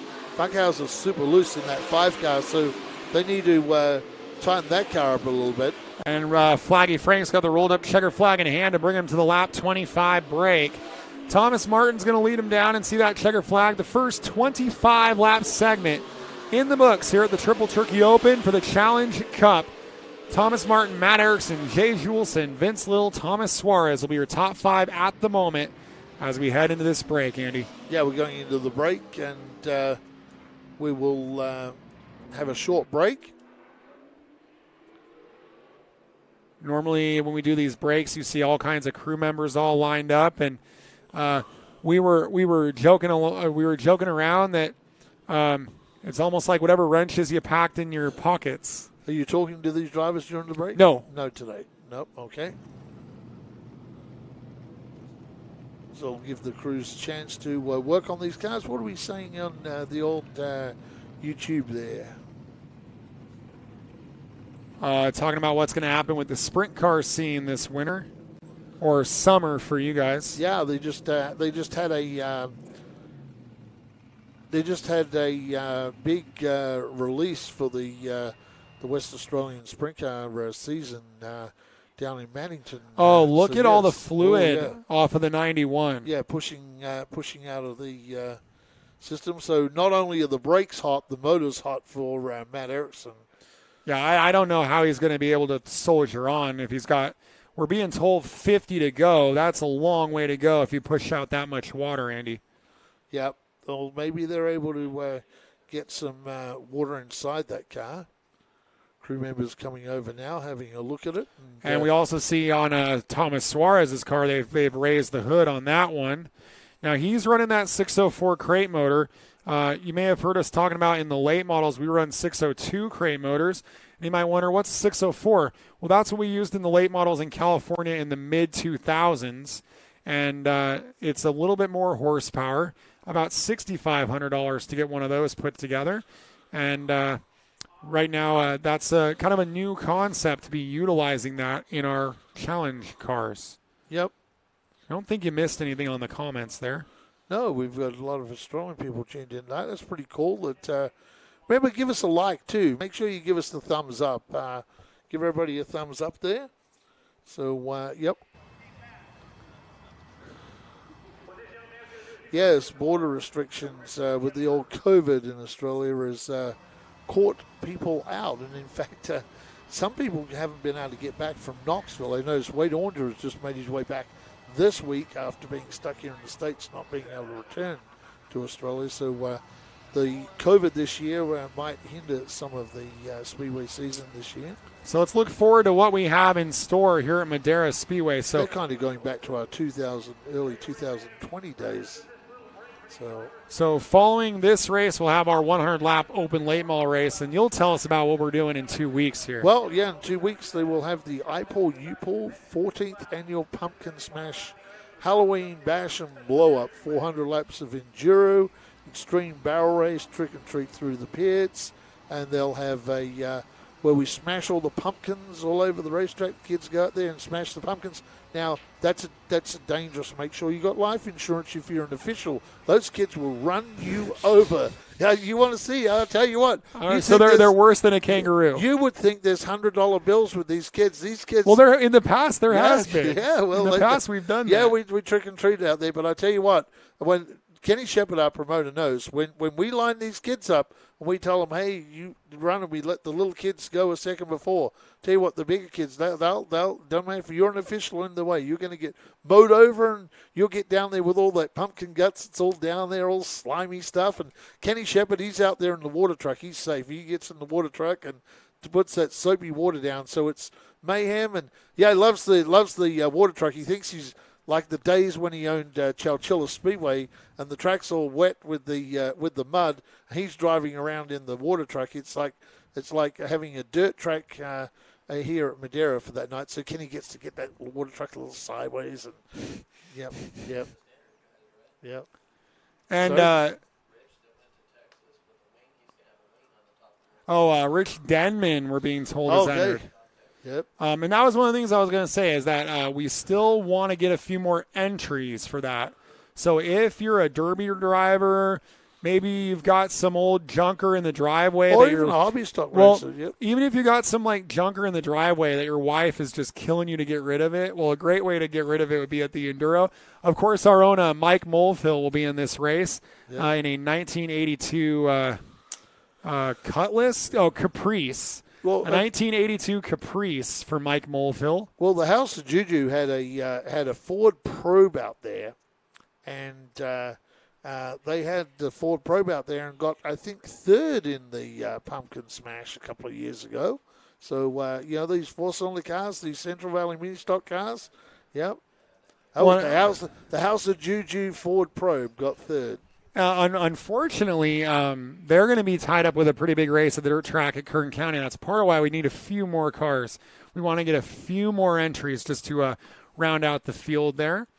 But we do have a couple of the real heavy hitters. Ken Winland's going to be in that race. Adam Baggett is going to be racing in that event. So some of the favorites of enduro racing will be a part of it. But like I said, we want a few more. Andy. They're going to work on this. They didn't lift the hood that I saw on Matt Erickson's car, so hopefully they think they've got enough water in there to continue with that car. So let's see who else we got. It looks like Lauren Chitwood's going to race. He always runs the Spooky Pumpkins on the top. Looks like Mark Odgers is going to race. Oh, you always see the Odgers down here. Yep, the Odgers, the Mountain Mafia crew will all be down here, and that'll be cool to see. Bumped into Steve Schimmelhorn down there during the hobby stock presentations as well. So good to see Steve back at the racetrack, and he's been down for about a month and a half. So he's getting ready to return to work. So Ken Winland is in the 66 car. Ken's a veteran of these, and you'll remember Stephen Blakeslee back to the days of. The Pumpkin Smash originated at Altamont Motorsports Park. They used to pack that thing once a year, and I still remember that day, and I think it was like 2005. It rained really, really hard. And one of the wooden light poles in the middle of the racetrack, before Kenny and the crew remodified that racetrack, the wooden light pole caught fire, and a couple of them caught fire. And what they used to do is they used to bring all the trucks and trailers in, and they would come down the half mile and park them on the grass. Well, it rained, and this event, taking 4 or 5 hours to get through after they parked their cars down there and all their trailers. Well, everybody went to load up to go home, and guess what? All the transporters, all the trucks and trailers were all bogged on the half mile infill because the water ran off the high bank of that half mile at Altamont, And yeah, they used to get like 7,000 or 8,000 people out there. Hey, we just got something interesting handed us by Angie here. They're going to invert the field after the break. Oh, cool. It's going to be a full invert. So I feel like that that meme from The Office where Steve Carell just throws all his papers in the air. Because, I mean, like we just ran 25 laps, and I don't like to say meaningless, but it kind of gets flipped upside down, as Will Smith would say. We're going to go full invert here. That's going to put the 14-year-old Connor West on the pole. But check out this note on Matt Erickson. They think they might be having some rear-end trouble on top of flaming brakes, sparks, overheating, and rear-end trouble. And we know October has been the worst month of Matt Erickson's career always. He's always had problems. I mean, even go back to the Mark Cotto Memorial at Altamont in the American Limited Stock Cars. They'd put 30 cars on that little quarter mile, and Matt's car was always in the middle of all the crashes. A couple of months ago, Matt Erickson said he would give Kenny $1,000 to move the 10,000 to win short track shootout out of October into November because it had been so disastrous. This year there were a few other people that wanted to help, but no. Yeah, so there's the next big race on the short track calendar our promoter was telling us about on our ears here is November 6th, the $10,000 to win Pro Late Model race at Vegas. So I want to wish them good luck. And so this event kind of lining up with that one. So we expect a lot of our guys to go from here to Vegas. That'll be kind of cool. Yep. $10,000 to win for Pro Lates at Vegas this year, Andy. That's pretty cool. Yeah, they had a pretty good season there. They were averaging about 15 cars. Okay, so it looks like they're going to have to get a push for a couple of these cars, and one of them is the 14 of Thomas Martin and the 9 of Jay Jolson. And someone on the comments said, I missed the race, and someone else said, are the modifieds running tonight? Well, our running order was Hobby Stocks. Howard Holden won that main event. And then we ran the modifieds. Ian Elliott won that one. Now we're in the Challenge Cup race. We have 50 to go.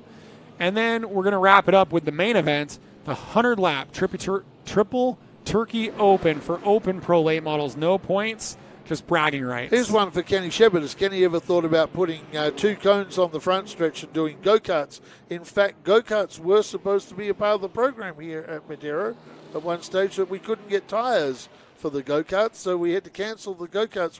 We were going to do a go-kart program, and the long-term plan of Madera eventually is to do some paving on the infield of this racetrack, and then, of course, that will become a go-kart track.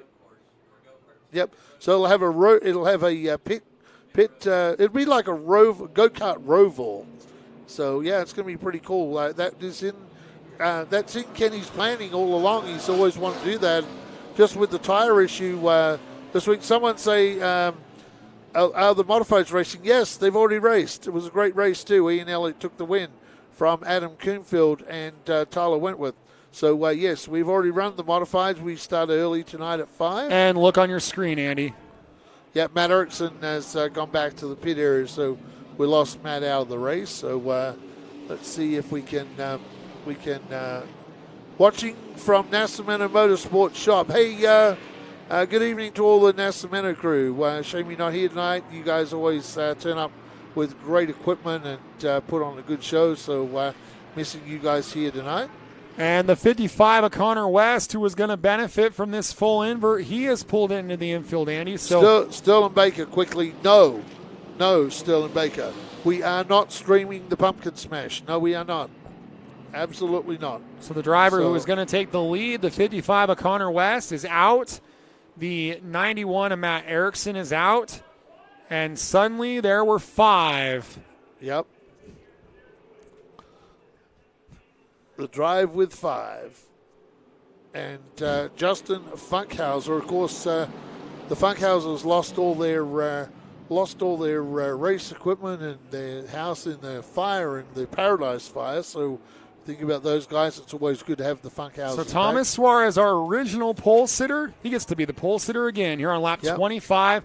And they are saying 50 to go for 5 remaining cars. Funkhauser on the outside, we're green. Yeah, Funkhauser got a good start, but here comes Thomas Suarez in that RCM car. On the outside is the number 12. I saw that car out there, Vince Little. You got the 9 of Jay Jolson. And in that tribute car, now Jay would be best off here if he followed that 14 car through. There you go, around the outside of the 17. So Jay follows him around here in the turn. Now what will Vince Little do with the 14 is behind him? Now, the outside's been so good on the restarts, it makes me wonder what it's going to be like for the late model main event. Do you think it's going to be the same way in the late models as here goes Martin on the inside for second? Yeah, it's Thomas Martin now. He's turning up the heat in that tribute car. That is an awesome-looking car, isn't it? Great looking car. And it's going to be a lot better looking if he can steer it into victory lane, and that's what he's trying to do here at Madera Speedway. Here he goes to the inside. And it didn't take him very long to overcome that inversion at the break. New leader is the 14. Yes, the 14. Were you here for any of the Challenge Cup cars this year? I think this is the second one that I've been a part of this year. Yep. With Thomas Martin, the new leader on lap number 29. Yep, Thomas doing a great job. Funkhauser still hanging in there with Vince Little and Jay Jolson. So they're the 4 cars up front, and then you have the 17. So it's all Krebs cars up front, followed by the RCM car. Yeah, and I think he's performing rather well for using the crate motor. When you're giving up 200 to 300 horsepower on the top cars, he's running rather respectably. Oh, have a look at Jay Jolson, stuck it in at turn number 3, and he will pick up a position. That was a great lap for Jay Jolson. Great run down into turn number 3 as he has Vince Little on his outside. The next customer he'll come up to will be Funkhauser. So Jay Jolson getting pretty racy.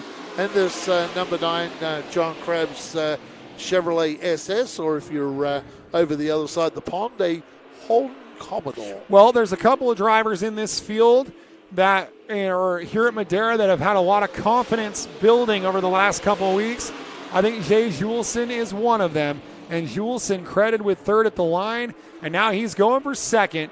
Here he goes up the inside of the 5 of Funkhauser down the back straightaway, and down the front stretch they go. Lap 35, give the second spot to the 9. Yeah, second spot to the 9. So right now, Jay Jolson moves into second. I'm not sure who's spotting for Jay tonight. Yeah, some of the spotters for these guys are actually down in the infield because they run on a pretty limited crew. So Jolson up to second. He just ran his best lap in the main event. He has a 1.9 second disadvantage to the leader, the 14 car, Thomas Martin, this time by. We're basically halfway, 37 down. It's Martin, Jolson, Funkhauser, and Little. Look how much Jolson has pulled away from Funkhauser and Little. That's a lot. Little is getting held up, I believe, by Funkhauser. And Funkhauser now will get to the inside of Little get to the inside of Funkhauser. Does that. Powers out of the turn. And that Chevy SS is on his way to try and track down Jay Jolson. But I'm not sure that. Let's take a look at the gap between these two cars. It's a 1.998. Let's see how this goes lap by lap, because it looked like for a moment that Jay may have even been catching that 14 up front. Yeah, just by a little bit, by about a tenth, maybe half a tenth. And if this race stays green, that would be enough. He could make the move there. He's gaining just little incremental gains here. Yeah, with that 35 to go. That time last lap was a 2.98 and a 3.16 from Martin. So yeah, Jay's the fastest car out there right now. Yeah, Jolson's making up a lot of ground that time, about a tenth and a half. Just ran his best lap on the main event. Yep. At a 15.262. Well, what's happening now, Jay's not racing with anyone, so Jay's able to run wherever he wants to all over the racetrack. So he's able to run that fast line when sometimes when you're trying to defend someone, you really can't run the line that you want to run because you're not sure if you're going to be fast enough. And visibly, Jay is catching Thomas Martin. Yeah, we'll see what the gap is now at the stripe. Martin just turned up the wick there. Yeah, 257 and 265. Yeah. That's pretty close time. Yeah, but Martin might have got the word, hey, Jolson's run some good laps, and he's turning the wick back up. Here is the 14 of Thomas Martin. For young Jay, too, this is going to have a lot more horsepower than what he's used to, too. So Jay just It's something cool that John Krebs will put a driver like Jay Jolson in there. That's because he's had some success the last few weeks. And for a young guy that doesn't necessarily have a lot of money to be able to get to run these cars, it's pretty cool. Well, if he wants to make it in racing, he's going to be driving cars like this sooner than later. So this is the style of car that you would love to gain some experience on. There is a lot of smoke coming out of the 5 of Funkhauser. The 5 of Funkhauser is going up in smoke here on the front straightaway. Yep. And it almost kind of looks like it's on the right front, like maybe he got into the wall. It's a tire, right? Yeah, it's as if maybe he got into the wall with the right front on that car. Frank's having a good look at it. Frank's having a good look right here, and now he's done. I think that might have blown up, actually. Yeah, so Funkhauser's going to pull over, and Fearless Frank, he had the rolled up black flag in hand, but he didn't end up needing to use it. Funkhauser's going to go to the pit area. His race is done. And let's take a look at the battle up front. It was time difference of 1.8, so it kind of swings backwards and forwards. That time Jolson did 2.70, 4.12. Alexander Mead is spotting. Yes, I saw Alexander get here. That might be way up there in the top, Andy. Yep. Way up there in the top. So what's coming up after this? What's coming up after this? We got our late models for 100 laps, straight through from go to woe, right? Yeah, from go to woe, from flag to flag. 100 laps, 20 cars. Can't wait for that. Want to thank everybody for tuning in on Short Track TV. Stay tuned for that one. It's coming up here in just a moment. Steve Blakesley will be doing the interviews for this one? Yeah, because we're going to do a stand-up. Yep, you're going to do a stand-up. So Steve Blakesley will make his way down to victory lane for the first time, as we have 22 laps to go at the line this time. And I think Thomas Martin is... last time was a 6. Well, Jay ran a 6.12, and now there's a lot of smoke coming out of Vince Little's car. And this was going to be a 50 lapper. They encouraged us to go to 75, and well, that's tough on the equipment if you wear out a couple of cars with the extra laps. And I think that's exactly what's going on. Is there's Vince Little up in smoke. Yep. Well, Vince Little now. Yep, there we go. Same thing again. Smoky, smoky, smoky. And that car is going to struggle to make it back. I believe he is out of power. So that's a blown up Chevy SS, by the looks of it. Now Thomas Martin has a huge lead, and Jay Jolson has had to back right off here. That allows Thomas Martin to pick up, Thomas Suarez to pick up the final podium position.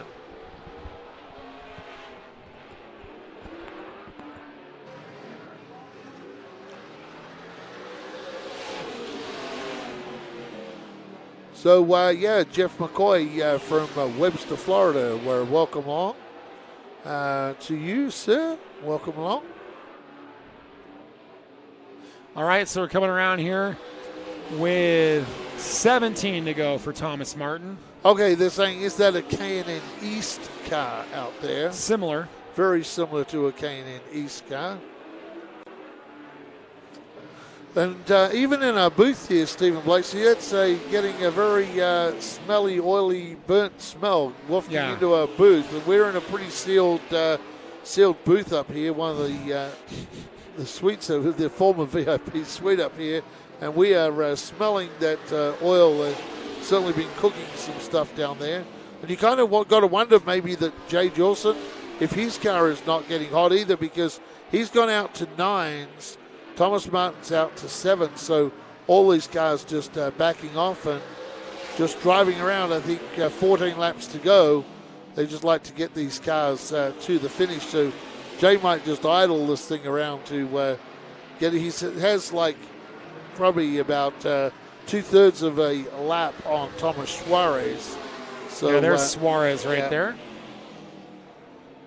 So in the crate motor, using a crate motor. And when we talk about that again, the 604 crate motor is over 400 horsepower. The Challenge Cup cars, if you're running the NASCAR spec motor, is 625. If you're running one of the open motors, you could be as high as 700 So 450 versus 700 is a big difference. Someone is burning up out there, and I wonder if it's not one of these cars on the racetrack because that smoke, that oil smell is getting super strong. Yeah, nobody seems to be having any problems right now, Andy. 10 to go.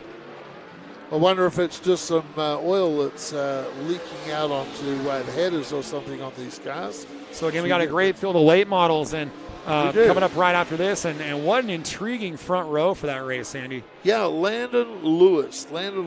So you have a young kid, 15 years old, in his first Madera race. Then on the outside, you put the most winningest driver at late models at Madera, Matt Erickson. And it's the leader. Yes. It's the leader of the race, Thomas Martin, up in smoke.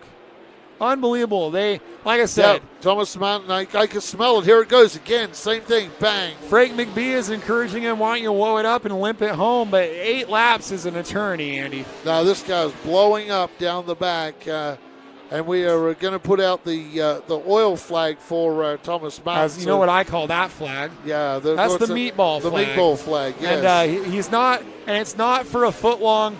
It's not for a foot-long sub from Subway. No. Hey, Jay Jolson might lap He's the still field. going. He's ignoring the meatball, and I think if you do that 2 or 3 times, the you black might need flag some. is coming this time. You can only ignore a meatball so long before the flies start to get it. Maybe you can't see the flag because the inside of that Chevy SS is all. He's not going to be scored, so it doesn't really matter. Yep. Oh, this is a disappointment for sure. And you got to also wonder, Andy, what the problem is. Because if he's running this long on it, is he burning that car up and is he going to make it worse? Is he costing his team some money here, Thomas Martin? Yeah, that is limping now. And I don't really understand. I guess what happened is Suarez has woed up a lot, and Juleson is blocked right now, and Juleson is actually not taking the lead yet, Andy. No. Well, Juleson, here we go as we come to the line this time.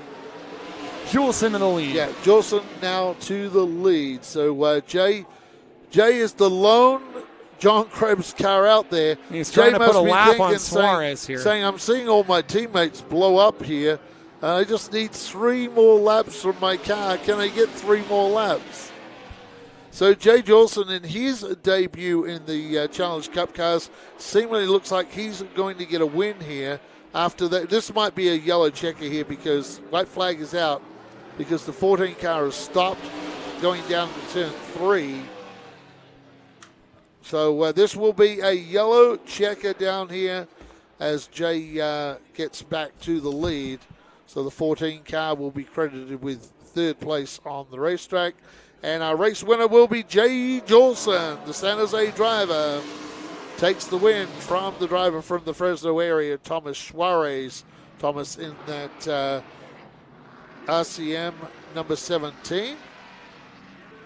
So Jay Jolson going to get his first win in a Challenge Cup car. Great job. And Alexander Mead doing the spotting. Yep. You think that was the rear ends blowing up, Kenny? Yep.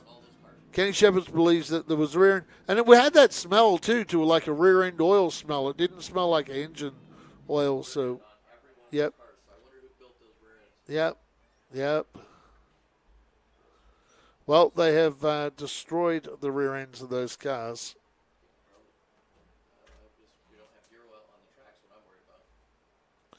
Yeah, Kenny Shepard worried about how much rear end oil is on the racetrack.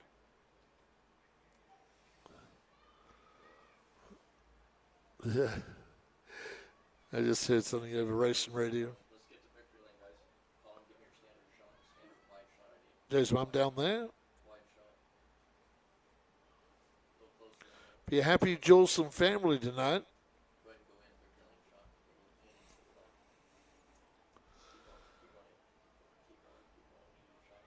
The rookie in the Challenge Cup cars, Jay Jolson, out of the car.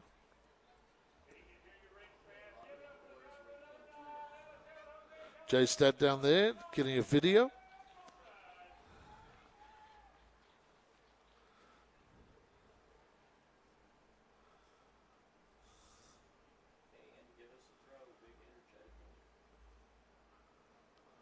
Well, from the junior late models to another pro late models, now to the Challenge Cup cars.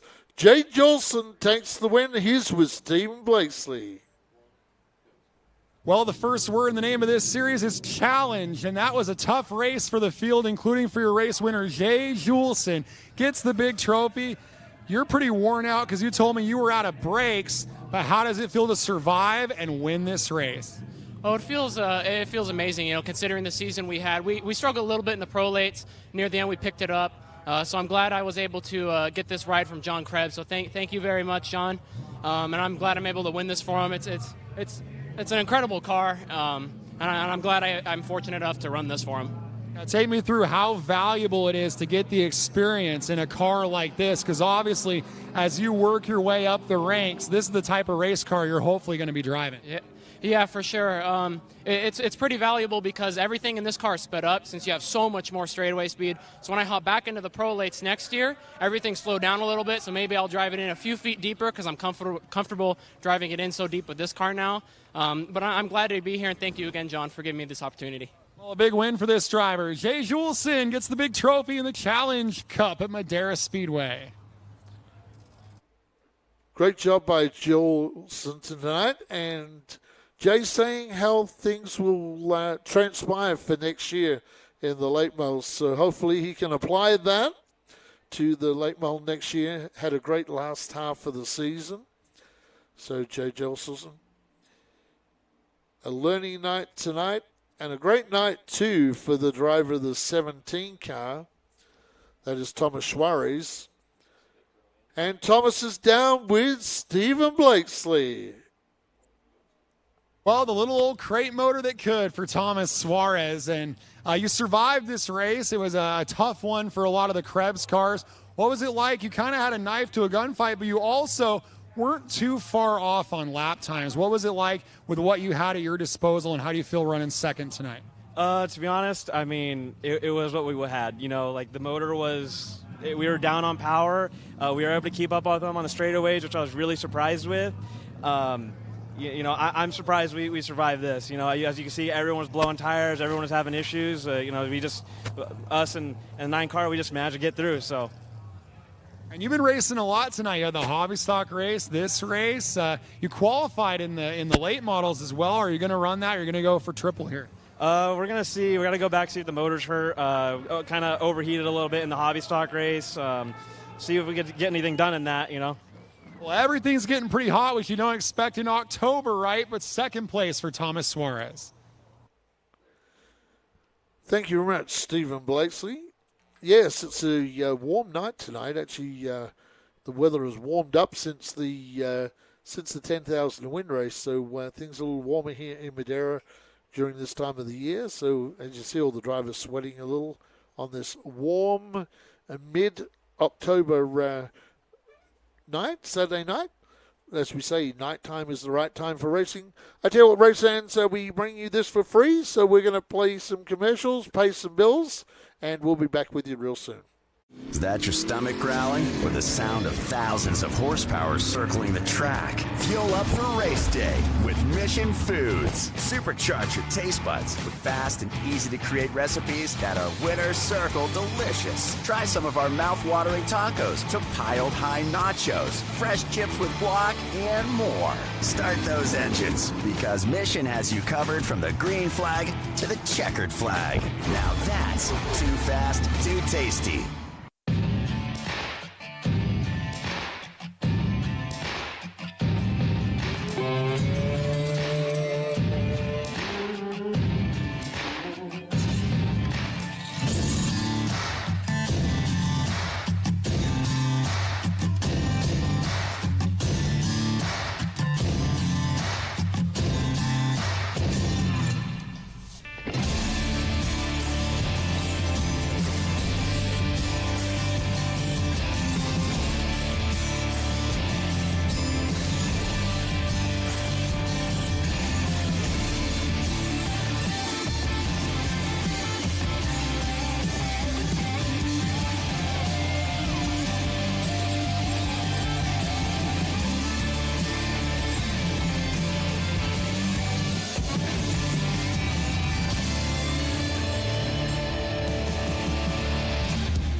5150 is power. The power to overcome. The power to persevere. The power to set your life on a course for success. When you're faced with the challenges life throws at you, you focus and do what is needed to go beyond what is required. So stand up, stand firm, believe, make it happen, and live through the madness, knocking doors down along the way. We are 5150. Welcome back to Madera Racing on MAV TV and the YouTube more so right now. It's great to be with you guys. If you've just joined us, I'm Outback Andy Foster. My broadcast partner is Stephen Blakesley, Kenny Shepard, and Matt steering the ship here tonight. So, yeah, good night of racing and a lot going on. So, we've got a lot going on. Kenny Shepard's going to step into the booth here, and since we've got a minute, yeah, we got a minute. We're just going to turn around some of these drivers. I'll play Stephen Blakesley yeah. here. Well, some of these drivers. I heard him say something about a kangaroo earlier. Was he harassing you? No, I think she was on here with a kangaroo. Oh, okay, somebody had a kangaroo in there. Yep. Who's out here? I'm over here working my butt off on the switcher. We got a lot of Australian people right now. It's Sunday morning, and everybody's. What time is it in Australia? Okay, so it's I believe it's 10 a.m. on the West Coast, and it would be about 1 o'clock on the East Coast, I believe. All right. So somebody's asking if that was a K&N East car. What those cars were, the Challenge Cup cars. The idea that I had with them is we've got a lot of our 5150 Junior Late Model Series is pretty famous. So the idea behind this Challenge Cup car is take a driver like Jay Juleson, where they come up through the juniors. They know this track really well, and it's a great way to drive a high horsepower car. So we're using some of the older cars, and we kind of see this as something I think that could grow because we send so many of our talented drivers up to ARCA West, ARCA East, ARCA National, like Jesse Love, Joey East, Haley Deegan, all those drivers. So coming up next, we know what's next. It's the main event. Yep. The rest of this has kind of been fun, just let people race and play, but it's going to get real serious here. 100 laps of late model. Yeah, race. so this is your lineup. This is the draw right here. Yep. So how do they draw that way? That's amazing. Okay, so yeah, it's right here. It's they drew a card. Yeah, so they drew. If they drew the Joker, actually it was an 8. They switched it. So there was an ace and an 8, and the fast time qualifier, which would have been who qualified on the pole? Jason Romero. Jason Romero. Yep. Right on track record too. So Jason Romero goes over and he draws. And if he draws the 8, it's an 8-car invert. He draws the ace. Now they do a top 10 shuffle, and so Landon Lewis drew the pole. Yep. Then who? Matt Erickson. Matt Erickson. Yeah. So you got this young kid with not so much experience up against at Madera, up against the guy who's the most winningest driver at Madera. So yeah, but that kid has one speed. Fast. Boom. Yep. Hammered down. Yep. Reminds me of Pettit, just attacking the track out here. And then what have you got? Bradley Erickson? Bradley Erickson and Matthew Meach. Well, let's stop at Bradley Erickson. Who won this race last year? That was won by an Erickson. Bradley Erickson. Yes. So Bradley Erickson wins the 5150 Junior Late Model Series Championship and is the first driver to step into his first pro late model start, wins the darn thing. So, we had somebody go out. Somebody's off. Let me fix something here. Hold on. We just lost a camera, I believe. A battery went down on one of the cameras, so we get that awesome shot. It didn't go down. What they're doing is this is actually the part we're filming from MAV TV. Like I said, everything's a warm-up, so they're reloading all the batteries and the cameras, resetting all the gear, backup cards. There goes that one. Darn it, they're all doing it. Hold on. I'm on the wrong one here. Well, Kenny Shepard just swapping around because everybody's changing batteries right now, so we have cameras right through. There's Matt. Great timing, Kenny Shepard. Matt's the guy that puts all the shows together for MAV TV on a full-time basis. So Matt's our IT guy. So, you got to look at Matt's. He looks like Aussie Man, that guy Aussie Man. You see that? Look like Aussie Man. If I could bring up a shot of Aussie Man. There's our famous pit-in crew. So Bradley Erickson and Matthew Meach. And then row 3, Carl Pierce returning to Madera and Jaden Walbridge. Jaden Walbridge, the Nut Up Pro Late Model champion in that Rowdy chassis. So Jaden Walbridge doing a great job. He'll start out in position 6. And how about row number 4, Kersey Young and Haley Lyles? Two of girls, the young really females. fast. Yep. Both the girls made the redraw. Yep. Very impressive. Could Kersey be the junior to win tonight? Bradley Maybe. won. Yep. I mean, it's only a second annual, so could it be a junior-dominated thing? Kersey was really fast last night as well. And Jacob Smith, who is racing in the junior series for Matt Erickson and has fast timer Jason Romero in his outside. Then you go to row number 6, Aaron Mullins and Lauren Coots, a couple of Madera regulars. Go back, hang on a second. Jacob Smith, let's talk about Jacob a little Yep. bit. Jacob goes and sells all of his own sponsorship. Very budget-oriented situation. And that blue and yellow number 11 that they drive for Matt Erickson sells all of his sponsorship. This kid's got an opportunity to go all the way up because he's so good at selling sponsorship. Puts his funding together, whether it was go-karts, trucks, what he's doing right now. Super impressive. Something about Jacob also, he led that championship the entire year all the way, 2 laps to go? Yep. And Yep. Brody Armtrout took it away. So keep going there. And then we go to the next row, which is Sheldon Cooper and Trevor Slutton, another couple of Madera regulars. Then you go to row number 8, Howard Holden, Howard will be in his hobby stock. And then you'll have, beside Howard Holden, Lucy Carmona returning to racing. And it's good to see this Del McIntosh car. She's purchased the Del McIntosh car. Dale just said, Yep. let's go 26, and she kept Yep. that 26 on it. Very bright. It's got that cool Dale McIntosh, day glow orange on it. Really cool. So that's that row. So welcome back to Lucy Carmona. Row number 9, Mike Hensley and Thomas Suarez. So Thomas, I don't think is going to make the call. We'll wait and see how that goes. And Ricky Nelson and Donnie Large, the final row. So we'll see if Thomas Suarez, he said they were worried about the motor. So, Yep. Looks So, like let's go back over to our board. I never get to talk to all the guys. You guys get to chat with them a little bit. We got people. Charles Heaton from Arizona is on there. Excellent footage, good commentary. Well, I messed that up, Charles. They were doing good until I got on here. So thanks for watching. Stacy, did you already answer that? Where's Barrett starting? Barrett. Barrett's not in this. Barrett's race. car is, though. Yes, Barrett's car is. 79, Landon Lewis on the pole. Drew the pole. There's also, there was some money put up. There's a $1,000 bonus for whoever leads the most laps. That started at $300, and that worked its way up, and the drivers meeting, a bunch of guys chipped in, different business owners, and drove that up to $1,000. You'll see it on MAV TV with all the decals and logos of who donated for that. So you've got $2,000 to win on the line plus $1,000 bonus for whoever leads the most laps, 100 laps straight through. Restarts are a little different tonight. Let's talk about this. A little bit more old school. There's 4 cones over there in turn 3 and 4 that you fans on Short Track TV will see. As they get into those 4 cones, the leader can go at any point he or she chooses. But by that yellow line, if they don't go, watch out. That flagman will swing the flag, and even if the second place car gets him, oh well. If the flagman does not like the start, it's old school. He'll just turn his back on him. No lights will come on. If he likes the start, it's hammer down and go. Doesn't matter who's leading at the start-finish line. Old school, hammer down, go. So this should be cool. This should be a really neat race, kind of bittersweet.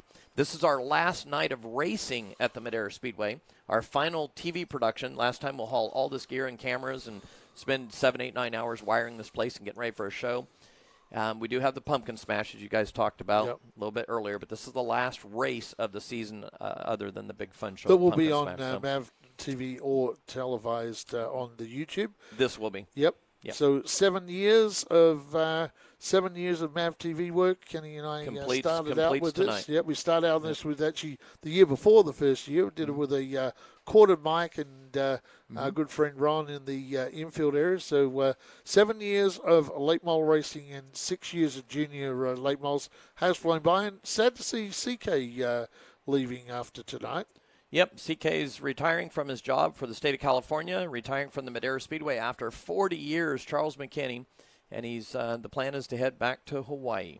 So we are going to miss him. CK, Frank, King Coventry's been here 50 years. Anthony Blesio, our race director, has been here since when they were building the track as a kid. So there's a bunch of them that were guardians of the Madera Speedway. CK's down there saying goodnight and goodbye to every racer. Look at what CK's doing. He's going car to car. He's at the 07 car right now, Walbridge. He started at the back of the field. He has been the track steward forever. I'm sure he's got tears in his eyes right now. So, all right, I'm going to jump back over. Stephen Blakely down trackside, ready to roll. So let's get back to work here. We'll let it roll as we get ready to throw down to Stephen Blakesley. We'll find out where he's at. Hey, you made it on the YouTube, Matt. You stuck your head in the camera, and it just so happened Kenny was on that camera at the time. You looked a bit like Aussie Man there for a little bit with the way you ducked in there and ducked out. Yeah. Yeah, let Ron know you're going to do the stand-up, and then you want to interview him. Make sure he's not in the shot. Casey Cashline is watching from Washington. Hey, welcome along, Casey Cash. Illinois. Brian Elias from Illinois.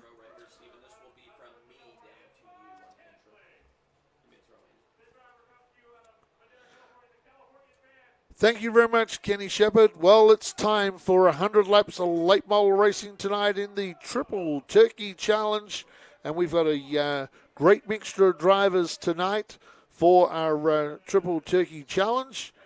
We got some junior racers. We got some veterans out there. That's going to be a great race tonight. As we get ready now to throw down to Stephen Blakesley.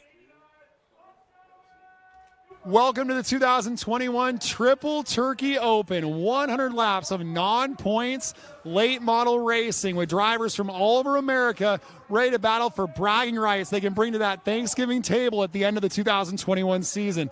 This race last year was the breakout race for Bradley Erickson, where he got his first pro late model win. Well, tonight he's going to start third in this main event behind a couple of other drivers that would like a breakthrough victory. For our driver on the pole, the 15-year-old Landon Lewis out of North Carolina, his first trip to Madera Speedway, he would like to get a big victory in this 100-lap main event. The driver alongside of him is the 42 of Matt Erickson, who has been routinely snake bitten by the month of October. Perhaps he can slay the prize and get a big victory here at Madera Speedway on the Triple Turkey Open. A very intriguing field of young drivers and veteran drivers. A one-shot deal, 100 laps straight through, and at the end we'll have a Triple Turkey Open winner. It's all coming up next only on MAV TV.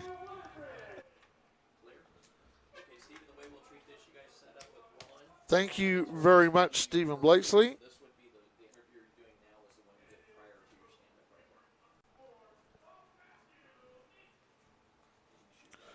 Well, we see Ron Hornaday down there tonight helping out Landon Lewis.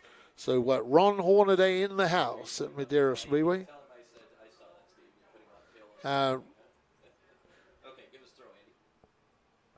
This is going back to Stephen. Welcome back to here Madera with NASCAR Racing. Truck Series champion Ron Hornaday back to California, working with Landon Lewis. Just tell us how you ended up with Landon Lewis and what you see in this young driver. Well, first of all, we got to thank Kenny Shepard and the whole Madera deal, what he does with these kids. What an awesome job. But Landon's dad came to me when he was 12 years old and said, what do I do next with him? We put him on modified and went on from there. So just see a lot of talent in him, and he's a real respectful kid. And it's so cool to see all the kids out there, how respectful they are. So we're very fortunate to work with a good, talented kid. You started out in the Southwest Tour, the West Series on TV on the West Coast. How cool is it to be a part of a televised race here at Madera Speedway? Well, and that's why we picked it. I mean, we got to show everybody with Landon's talent to come out here with MAV TV, and they've been a big supporter of mine with Lucas and everything else. So really, really appreciate what you guys do. And when Kenny said he's got another race up there, and we put something together with Charlie Wilson and everything, and I got to thank them and just everybody come aboard to do this deal. So we'll see. I mean, a lot of good guys here at Run Stockton. I mean, Madera and Run Stockton and Madera here, but it's just so cool to see what they do with these kids. It's really. Okay, last question for you. 100 laps. He's on the pole. Did you have any advice for him here? He's starting on the pole, big race. Well, he's going to have to follow somebody because he still don't know the line yet. He's still overdriving it. So very smooth, but Charlie gave him a good car, and just a matter of how fast you move up to the top. So we'll see. Well, great to have Ron Hornaday here helping Landon Lewis here in the Triple Turkey Shootout. Well, welcome to Ron Hornaday and the crew with Landon Lewis and that Charlie Wilson Motorsports entry. So it's been pretty interesting. Now he said interesting comments from Ron Hornaday, and that was Landon Lewis doesn't know the track, and Landon Lewis will have to follow someone. So you would think that would be that he's saying let Matt Erickson go and follow Matt, and how quick can he get to the outside. So they're looking at getting him up the hill a little bit, and there would be no better person to follow than Matt Erickson as the most winningest driver in history at Madera and Late Bowls, because Matt certainly knows his way around here. And Matt does get up on the high line. We used to call the high line the Matt Erickson line, but in the last couple of years, Matt's become multi-dimensional, and it's not just all about the high line for Matt Erickson. Matt, you see him running down the low line a lot. Here's his other team car out there, the 11 car. Qualified fourth, Jacob Smith, but he'll start out at position number 9 for this main event tonight. And of course, the driver from the Sacramento area, the number 8, Jason Ramirez, rocket ship car, super fast, and he's going to have some work to do along with Jacob Smith. So hopefully they can hook up back there. And of course, 17, Kirsty Young, alongside Haley Lyles, and the two females. The best finishing position for a female here at Madera is second, and Kirsty Young has finished second before. So if we could get a female win tonight from someone like Kirsty Young, that would be the first time that we would have a female winner in our televised late model series. Now, it's not necessarily the first time we've had a female winner in late models at Madera Speedway, but in the televised series on national TV, on MAV TV, we have not had a female win on those races. I believe Tucker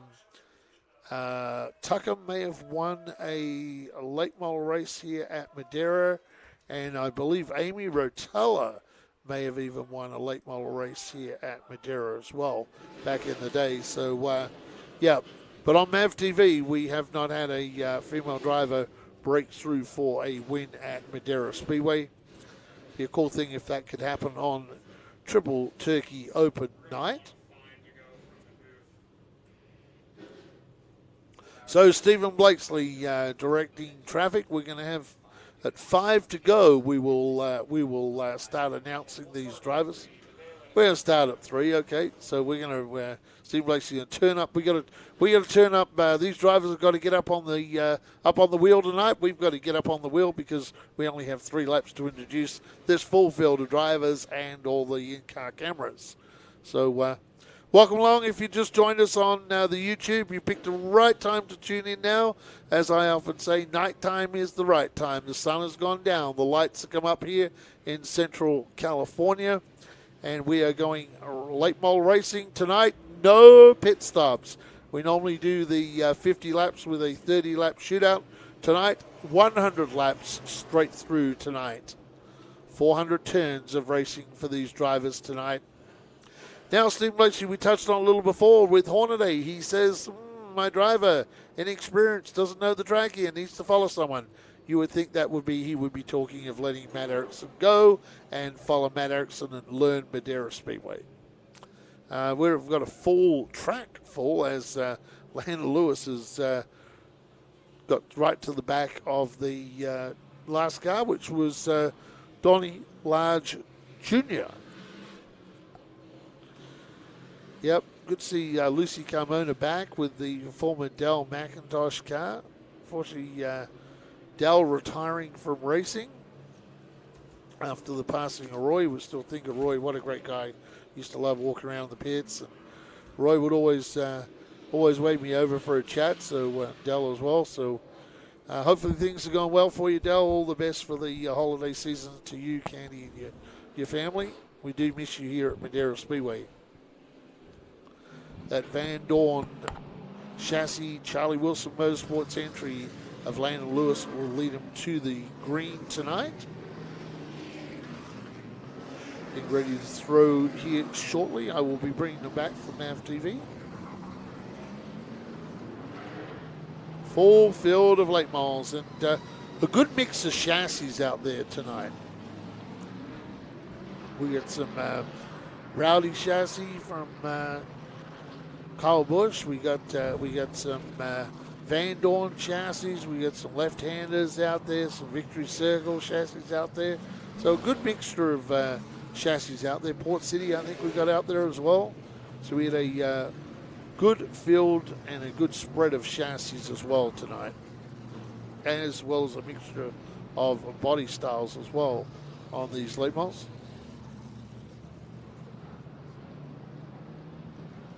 So tonight, lap down cars are going to be encouraged to go to the high side and let the leaders through.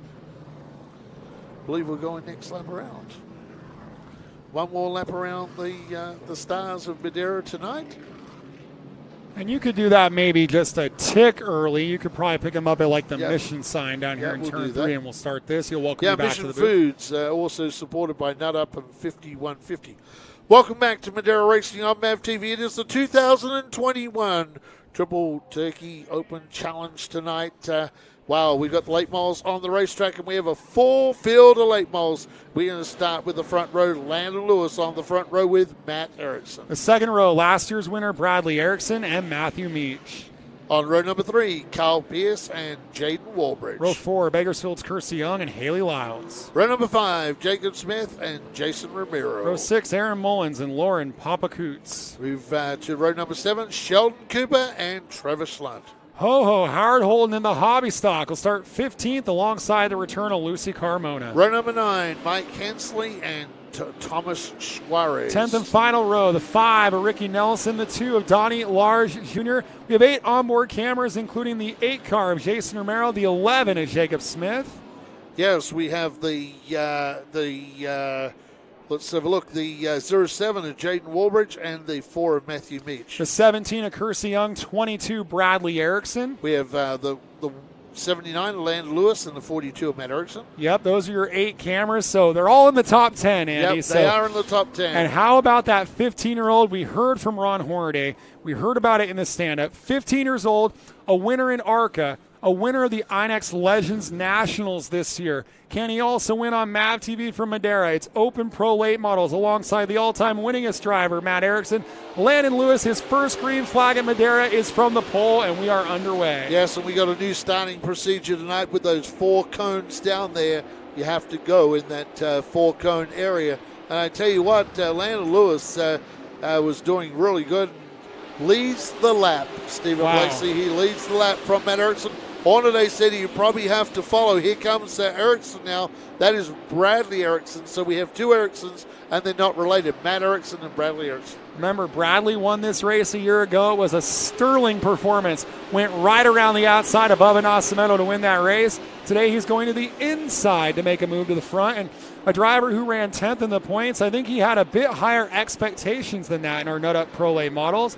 And a win tonight would definitely be a great way to cap off the season, put some gravy on the turkey for the 22. Yes, and Erickson trying to defend his Triple Turkey Challenge Cup event of 2020, and right now he is back there in 3rd.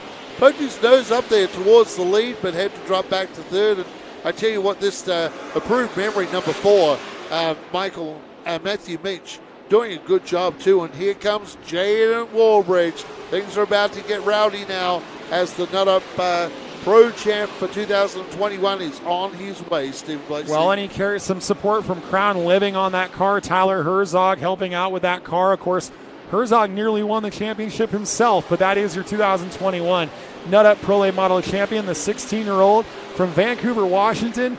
And the car he just passed, Matthew Meach, you talk about great crew chiefs. He's got Craig Rodman on the wrenches on car number 4. Saw him down there in the pits.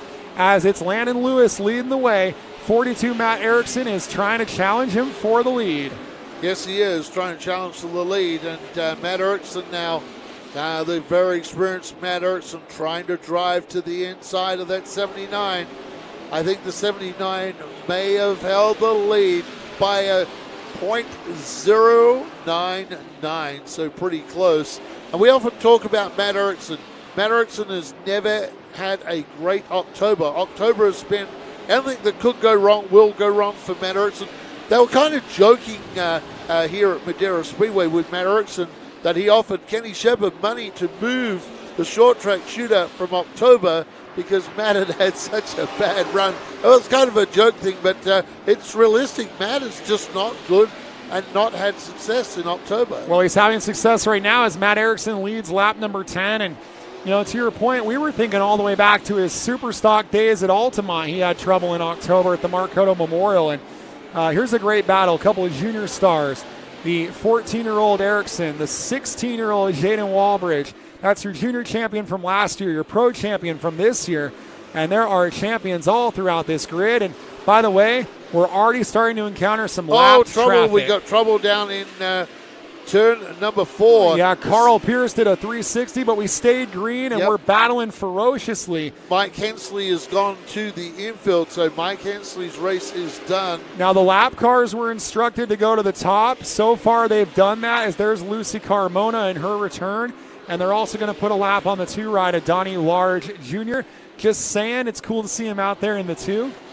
Yeah, Donnie Large Jr. Has had a great year in the hobby stocks. We'll get to talk about him on MAV TV, but has had a great hobby stock season. Second in points in the hobby stocks to our championship driver. So it's been a good year for Donnie Large Jr. The 07 and Jaden Walbridge, I keep pointing because I'm excited. He's making a big run. He's coming after the 79 of Landon Lewis. Walbridge started in 6th, and he got around Bradley Erickson, took the 3rd spot, and now he's all over Landon Lewis here on lap 16. Yeah, what a season this driver has had. Jaden Walbridge in that rowdy chassis. Madera blinds and shutters also on that board along with on that car along with Crown Living. And Walbridge now gets past Lewis. Yeah, so, lap number 17. This is 2 young guys going at it, and Lewis is pretty impressive for his first time to Madera in a different car that he's never driven before here at Madera, not driven this track. So to be still inside the top 3 right now, that's a lot of talent from this driver. Yeah, he won the INEX Legends Nationals in the semi-pro division, and that's a pretty huge accomplishment when you think about some of the great drivers that have come out of that series, such as Daniel Hemrick, Jamie McMurray, Joey Logano. That's a great list to be putting yourself on, but he's got company right now. Yeah, he has. He's got company from the driver trying to defend his race win last year, Bradley Erickson. So right now it's Matt Erickson, Jaden Walbridge, Landon Lewis, Bradley Erickson, and Matthew Beach, your top 5 on the racetrack. As they are lapping Ho-Ho. Howard Holden goes a lap down to Matt Erickson. Matt Erickson looking super fast in this event. Yeah, Erickson is looking good. He just wants to be there at the end, I would think, because that's really been his issue on these October races. He's always had speed to win. It's been bad luck. It's been bad circumstances. So this is a 100-lap, one-shot deal. I know he's off to a good start, but he's got a long way to go, Andy. Kirsty Young, the young Bakersfield driver, she's having a good run on the racetrack right now in 6th position, looking for 5th. And Jacob Smith is drawn up to the back of Kirsty Young. They started together 7th and 9th, and they're just following each other through the field. And a little bit of a close quarters there with Carmona and Howard Holden, but they get through there cleanly. Yeah, Kirsty Young having a great race. So Kirsty in 6th, Meach in 5th, Kirsty trying to break into that to the top 5. You know, you always have at least one driver that gets a little bit caught out by the redraw. Tonight, that was the 8 of Jason Romero, your fast time qualifier. He drew the 10. And Romero right now in car number 8 runs an 8th. So kind of a tough start for him, but he's a driver that's probably loving that this is a 100-lap race. I'm certain that the panic is not setting in for Romero yet. He knows he has a long way to go, Andy. It certainly does, but here it comes. Walbridge is coming now. Yeah, the battle for the lead. Battle for the lead going on down the front straightaway here. Yep, great job by Jaden Walbridge. Matt Erickson has company. It's those 2 blue cars. You know, that's a cool color. I used to race a car back in my junior days in Australia with it. That color. That's pretty cool. These 2 blue cars carving through the traffic. Wow. And they just put a lap on Carl Pierce, who started 5th. So Pierce, whatever they found in qualifying, has not translated to race trim, Andy. Pierce in 13th. Well, Pierce had that moment in turn 4 where he lost a lot of ground. So he lost a lot of ground, and things have just gone backwards from there.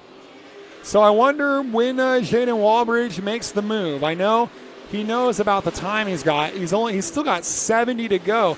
That's the length of a normal junior late model race, and he's got that many laps remaining. As we saw in the speed shot that the traffic has really reeled in the 8 of Romero. There is a ferocious battle going on for poor Landon Lewis in his debut. 4 through 8 are all right together, and 1st and 2nd are all right together. As here goes Jaden Walbridge. Yeah, cat and mouse here. Matt gets a big run off the hill. We talk about that big run off turn 2, the hill.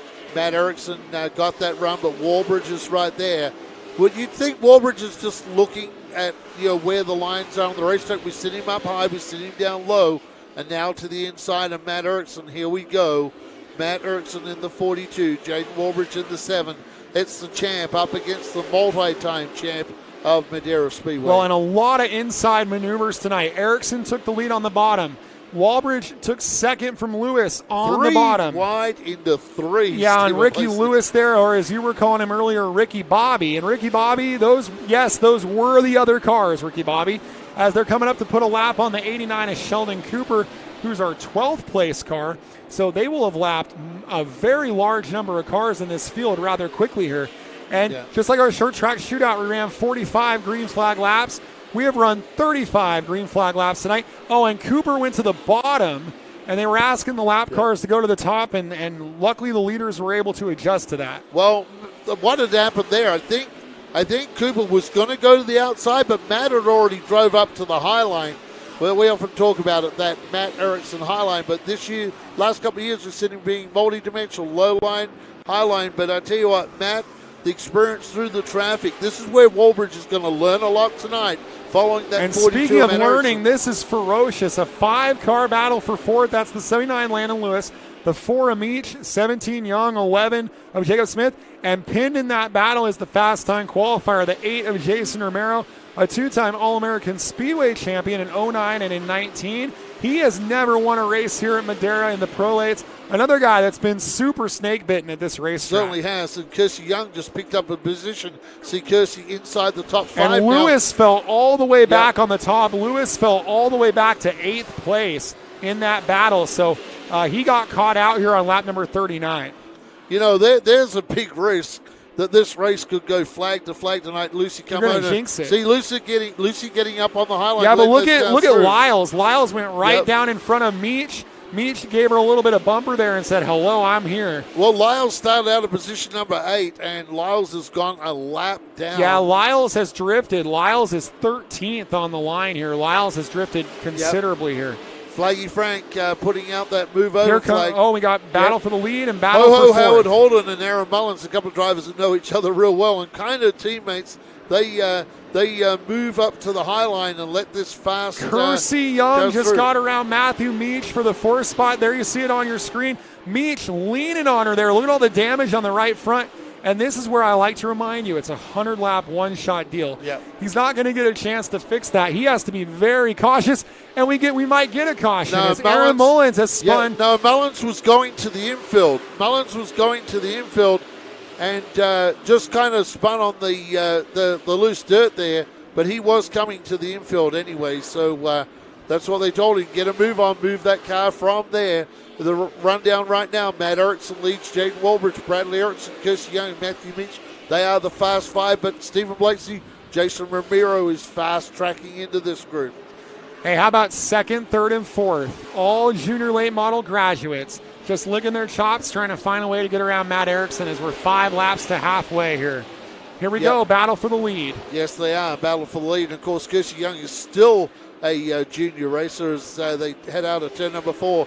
Matt Erickson and that MJ Gilbert Construction had that sponsor right from when he started his racing career back in the early 2000s at Altamont. So longtime sponsor for Matt Erickson, but here comes that crownliving.com Madera blinds and shutters entry for Jaden Walbridge, turning up the heat again on Matt Erickson. Matt Erickson had only led 33 laps this whole season. He's led 37 tonight.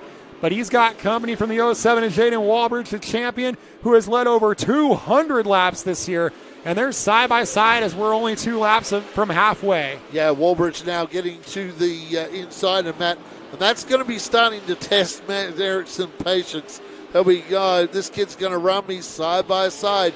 You might see these 2 blue cars just hook up and run like this for a while. Matt got the run off the hill. The advantage on the outside for Matt is he will get that big run out of 2. But there's lap traffic, and they're going to be instructed to the top, and that would put a driver like Trevor Schlunt, who they're about to lap, who's in 9th, by the way.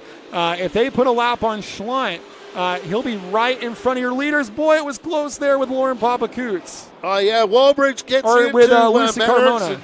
Walbridge got into the back left rear tire of Matt Erickson.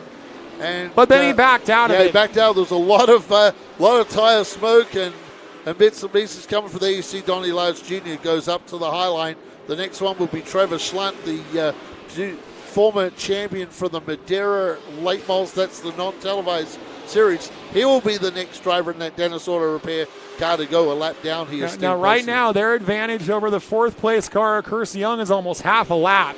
These two, along with the 3rd place car of Bradley Erickson, are putting on a really clinical drive over the rest of these pro late models here tonight. Landon Lewis is out. Yeah. Landon Lewis is out of this race. He goes to the infield. Tough break for the 79. And he was running around the 7th and 8th position, so a real tough break for that driver, the 15-year-old. As we're staying on this battle for the lead, Andy. Brings that car to the infield, Landon Lewis, so he's out of the event. But Erickson and Walbridge. Now, Walbridge will have to be careful here. He gave a shot to the back left rear of Matt Erickson. Now, when is the time you want to go to lead? Do you want to go lead now and have a chance that Matt's going to give you one back here, possibly? We'll wait and see. Because right now, Walbridge did get into his left rear. So, any driver, and especially a driver like Matt Erickson, experienced veteran, they're going to let you know they don't appreciate that kind of driving. 89 is Sheldon Cooper, takes it into the pits here on lap number 54 from 11th. And I think you're starting to see the impact of this being a 100-lap race. Normally we take our break at lap 50, and we've now had 2 cars fall out of the race just after lap 50. So that seems like this is going to be a bit of a challenge on these race teams here. Right now we have 5 cars out of the event right now. So here we go, side by side down the back straightaway, Andy. The 07 Jaden Walbridge, and I like your point that if you make the move too early, Erickson can get back to you. But when you're this strong, you got to go for it. Jaden Walbridge, new leader on lap number 59, and yet another pass on the inside tonight. For whatever reason, the inside has been the place to be tonight. Yeah, Matt held him out, though, off the hill. Let's see what happens now. Matt's staying with him on the outside. This is a power drive from Matt Erickson. Again, off the hill, Howard Holden is there. Oh, boy. Then Walbridge shoved Matt up the racetrack. 3 wide. But they are 3 wide in the turn. Matt Erickson straightens up. Walbridge has the lead only just by the front nose cone. And you would think this is lap 99. It's only lap 61, and the driver with the best seat for this is Bradley Erickson, as he would love to take advantage of this going wrong. Matt Erickson's had so much bad luck in October. Boy, they were only 72 one-thousandths apart on lap 62. Yes, they are. These guys have a big lead because Kersey Young is only getting out of turn 2 when they're going into turn 3. This is an enthralling battle right here, Steve. Yeah, enthralling battle with still 37 to go. And there's another factor. Jaden's got that youth and exuberance. Erickson's got that veteran. Maybe he thinks, I'll get back in line and save a little bit here. As Jaden Walbridge clears him on lap 64. 64 in the books for Walbridge, Matt Erickson, Bradley Erickson, Kersey Young, who's got a ton of pressure from Jason Romero for spot number 4 right now. And that's our other good battle on the racetrack. Yeah, Lucy Carmona going another lap So we're going to go back to this battle for 4th as they work their way down the front straightaway, Andy.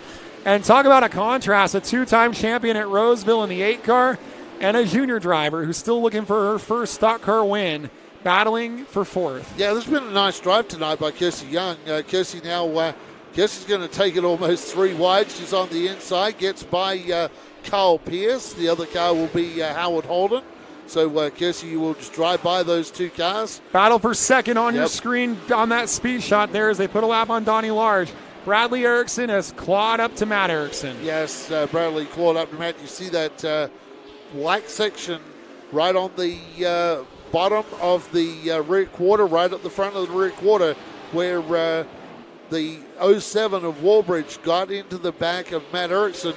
Matt really hasn't had a chance to get to the back of him because Walbridge is driven away by quite some distance from Matt Erickson. It's about a 6 or 7 car breakaway now for Jaden Walbridge. And we're clicking them off tonight, Steve Blakeslee. We are at lap 69, and we're at lap 69, and we have gone caution-free. Yeah, make that 70 at the stripe here for Jaden Walbridge. And it's a shame that they don't put any MJ Gilbert stickers on the side of Matt Erickson's car, because that car has been on camera this entire main event because he has had an awfully busy race, and he will earn whatever he gets for a finish because he is working inside that race car, trying to find a way to get a top 3, trying to get a win in October, as it's Walbridge, Erickson. Kersey Young has pulled away from the 8-car Romero for 4th. Good for her. And he's actually fallen back into the clutches of Jacob Smith. But we're staying on this battle for 2nd on your screen. Donnie Lads Jr. pulls to the infield after those group of cars passed Donnie Lads. So we've lost another car out of the event. That's Donnie Lads Jr., unfortunately. But this is a great battle. The Ericksons on the racetrack. Non-related Ericksons. Matt Erickson, the veteran. Bradley Erickson, the young star, who is the defending champion of this race. And there was, I think, a spin or something going on for Carl Pierce, and he came back on the track. You'll see it on the speed shot right in front of your top 3 and kicked up a big cloud of dust, but they worked it through that. Meanwhile, they've cleared the lap traffic in the battle for 4th, and they're starting to line up. Kersey Young, Jason Romero, and Jacob Smith are all starting to line up. It's on your screen here. Kersey Young, this would be a humongous accomplishment. She has 2 runner-up finishes in the juniors, equaling the best finish for a female, but a 4th in a pro late over Romero would be a tremendous accomplishment. Yes, it will be. And for Carl Pierce, he's still on 11th, and that's the 2nd such incident that he's had. Now, Matt Erickson, his teammate is having a pretty good run, Jacob Smith. Jacob started out at 9, has moved up to 6 on the racetrack. And for Kersey Young, running in that 4th spot, just has held that spot throughout the race, was strong in all the practice sessions, drew the 7 after qualifying. She has solidly been a strong car throughout the weekend, qualified 7th. Here we go. They're duking it out, 22 to go, and car 22 is trying to get 2nd. Yeah, car 22 as they pass Lucy Kimona in her return in the former Dell McIntosh number 26. So Lucy Kimona ran off the hill in turn number 2. Matt Erickson is able to pull away from Bradley Erickson.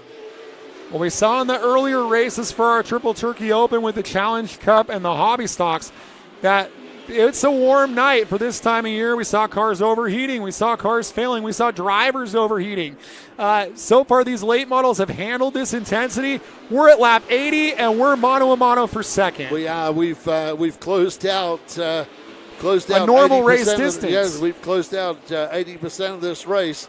And Matt Erickson fighting for survival. Howard Holden goes up the hill a little bit. We are 3 wide out of the turn. And Howard Holden.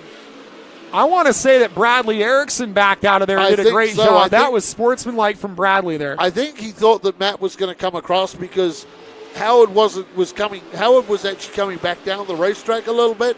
And I think Bradley saw Matt and thought, oh, he's going to cut down here. I better get out of this because you don't want to spin Matt out because then you're also going to go to the back at this late part of the race. You have no way tonight of being able to race your way back up. Jaden Walbridge has pulled away. His lead now 1.3 seconds for the driver with 2 Pro Late Model wins this year and the Series Championship. A couple of fast times as well this season. And now he could cap it off with the Triple Turkey Open for Jaden Walbridge. 16 to go. Oh, Erickson made a mistake behind Haley Lyles, and into the wall he goes. Yes. That was unusual. He was coming up on Lyles, and it looked like he just fishtailed it. I'm sure we'll have a replay. And into the wall, and October curse continues for Matt Erickson. We'll sort out here for Madera Racing on MAV TV.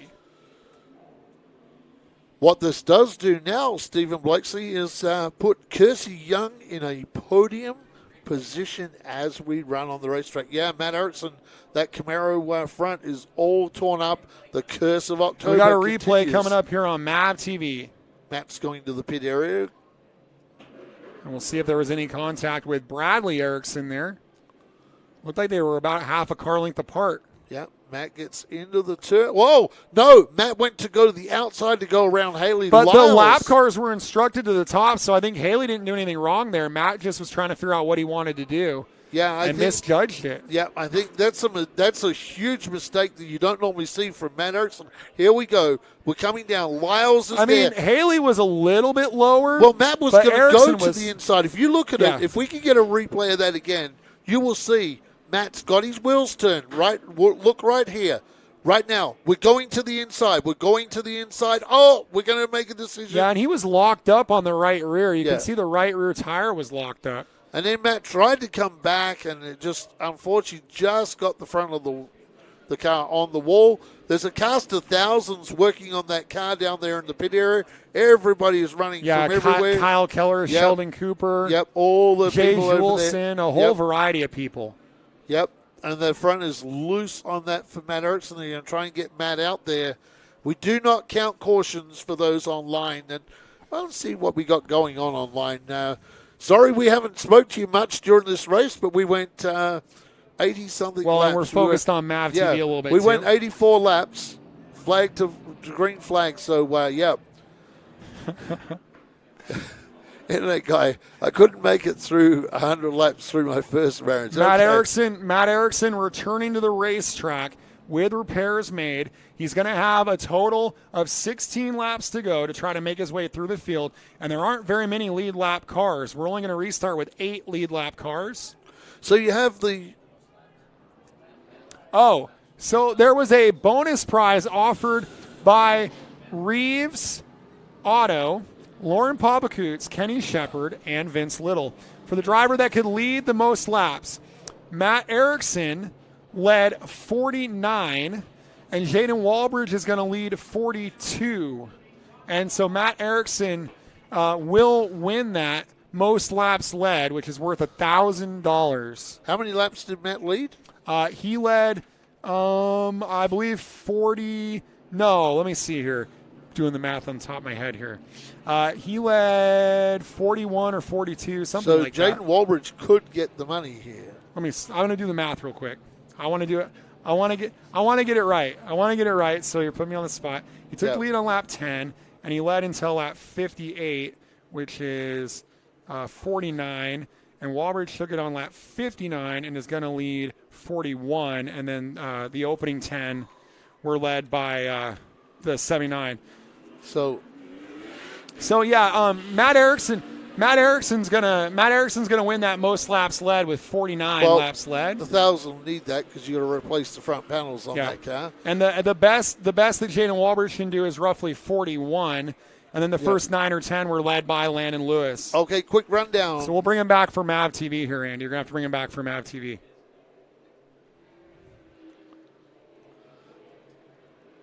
Welcome back to Madera Racing on MAV TV with something you don't often see from Matt Erickson, and that was some indecisive driving going down into turn number 1. That's costly for Matt with only 16 laps to go, but it puts the other Erickson on the inside because Jaden Walbridge has chosen the outside as he is the race leader. Kirsty Young in third in her pro late model race, the first Turkey Challenge race for her. And here comes Jason Romero now, the star from the Sacramento area, getting together in that number 8 car. Well, I was having a bit of deja vu. Problems for the 17 of Kersey Young, perhaps a flat tire or something like that, as that car's up in sparks. And it looks like the 28 of Trevor Schlunt has a bunch of damage as well. We got a couple cars in shambles, and we're back under yellow here from Madera Racing on MAV TV. Yeah, there's some damage to Kersey Young's car there, so we'll see what happened. Trevor Schlunt, I think that might be a tire down. It was more than that. The whole wheel was all collapsed. Okay, so that car has beached itself going in. We might have a view of it on our speed shot. Trying to get onto some of the grassy area. We'll see what's going on with Trevor Schlunt. And you're right, the wheel is up. It could be a suspension that has collapsed. Tie rod or something. Yeah. And you see his dad there telling him, we're done. So that car is beaching itself down there. And the 4 car, Steve Lindsay, the 4 car, the hood is up.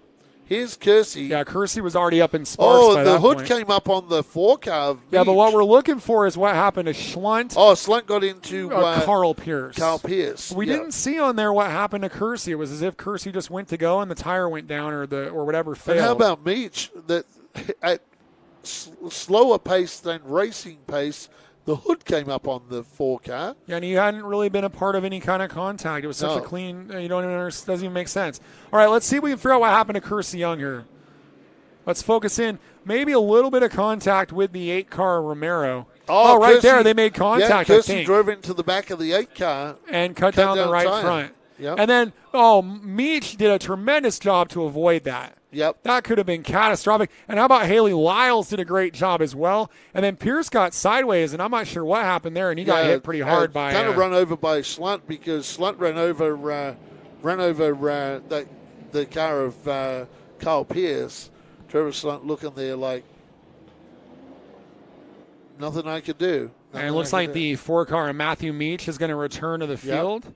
So we're really shuffled up. But how about Matt Erickson went out, but his teammate Jacob Smith now is in 4th position. And our fast time qualifier, Jason Romero, is in 3rd with 16 to go. This thing is far from over, Andy. It is far from over. And Haley Lyles is still out there. Haley's going to drive inside the top 10. Lucy Kimona stands a chance of being inside the she's laps down. That might hurt her a little bit. Matt Erickson took a couple of pit stops. He's coming back on the track. Well, you're going to do that while you get a chance because Matt would be close to still being in the top 10 here. We don't count yellows, so we'll continue on our way. Great night of racing from Madera Speedway and Haley. That's Kersey Young walking away. So Kersey walking back to the pit area. Yep. So Kersey Young, they're going to bring that car back. Kersey sort of... looks to me like she's animated that Romero might have had a part in that. Yeah. Thinking that maybe Romero came down on it. That was a racing deal from what I can see. Yeah. So, hey, crashing, bashing, sparks flying makes me think about what we're doing in 2 weeks, Yeah, Andy. 2 weeks' time, the 14th annual Pumpkin Smash. We'll bash them and blow them up and 400 laps on slippery pumpkin guts and soapy water from Kenny Shepard, extreme barrel racing, trick-or-treat through the pits for the kids. They'll smash pumpkins all over the track. And I tell you what, if you're an official at Madera Speedway, it is a night that you put your life in the hands of the gods because those kids are ferocious and they will run you over. They will run you over like nobody's business. I'm telling you right now, I've seen it. These kids will just run and they'll get under your legs and tip you upside down on the, it's like tipping canned pumpkin all over the racetrack. You know, out here we do the cow tipping. Do you guys ever do any like kangaroo tipping or something? No. They'll fight back. They'll fight back. Yeah, here we go. You're going to bring them. You're going to bring them back for Mav TV here, and check out that second row, man. Welcome back to Madera Racing on Mav TV, and I can tell you, race fans, that row number 5 of Jacob Smith and Jason Romero started 9th and 10th. Romero's up to 3rd. Smith is up to 4th. They found their way to the front. The front row is the defending champion of this event from last year, Bradley Erickson. On his outside is the Nut Up Pro Late Model champion for 2021, Jaden Walbridge, and we are racing at the line. Yeah, and I'm just getting so much deja vu for Bradley because remember, he took the lead on a late race restart a year ago, but in that case, he was on the outside. Let's see if he has the mettle to do it again in 2021 on the bottom. So far, it's Jaden Walbridge holding the lead.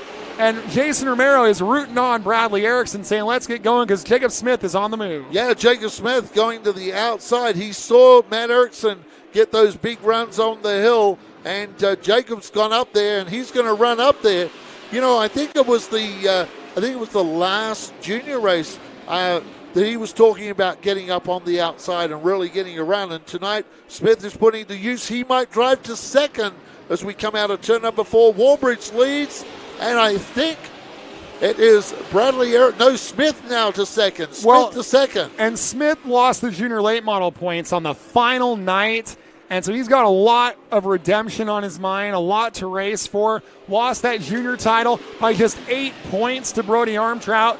And so as he runs right now, second in the Triple Turkey Open will be a great way to cap the season and to make up for that. Yeah, it's been a fine season for him, even though he lost that championship racing for Matt Erickson. And the experience of Matt and Rick Erickson that they've been able to teach this kid, Jacob Smith, this year, invaluable. And he is running in second, and it's the two blue cars. It's Jaden Walbridge and Matt Erickson's in trouble on the racetrack. But it's the two blue cars, and it's a Matt Erickson car, but not Matt Erickson now. 10 to go, and the Matt Erickson car, the 11, and Jacob Smith is going to have to put up the fight for the blue crew because Matt is out of this race. But they got company from a two-time All-American Speedway champion in Jason Romero, and this could go all the way down to the wire. You can never count Romero out. You see on the side on the window on Romero's cars, dozens of win stickers from the races up north. But he doesn't have very many here at Madera. He's trying to get in there and get that deal done. Yeah, trying to get second and then trying to put a challenge on Jaden Walbridge off the hill. Here we go. Smith drives it down into turn number 3. Romero's down there. And that Folsom Lake Asphalt entry. Wow. I tell you what, this is a great race between Jacob Smith. And I tell you what, Walbridge is not getting away from him, Stephen Blakeslee, like he was before. These cars, and they've got Bradley Erickson sitting back there in fourth, waiting for something to happen up front. This is a rather intriguing battle between a veteran and a youngster, which is why we love the racing here on MAV TV for Madera Racing on MAV TV.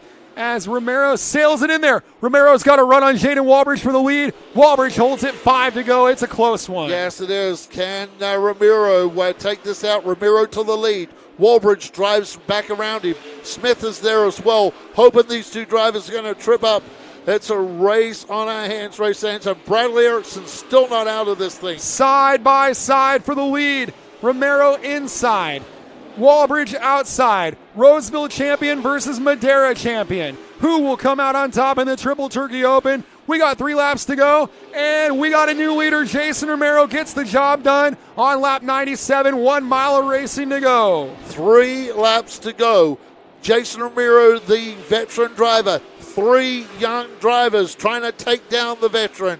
Here we go. Walbridge will have to dig deep here. Walbridge tried to drive it down to the inside. Romero goes up the track. Oh, Romero's what a crossover. Loose. Yeah, great crossover. Walbridge back to the and Walbridge lead. runs him up the hill into 3 and 4 and did what he had to do. Out of turn number 4, it's a white flag from Fearless Frank. Can Romero answer back on young Jaden Walbridge? Here we go. Outback Andy, 1 more lap of racing for 2021. Yeah, down the back. It's Jaden Walbridge right now. Jason Romero. Can Romero dig something out? Oh, no, Erickson spins. The 11 moves him out of the way, and whoa.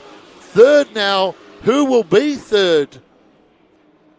Matthew Meach will be second. I think, they will have to wait for the official positions, race Sands. Wow, what a wild finish to the 2021 Triple Turkey Challenge as Bradley Erickson reverses over the line. And a wild finish to the event. Got a replay quickly coming up here on MAV TV.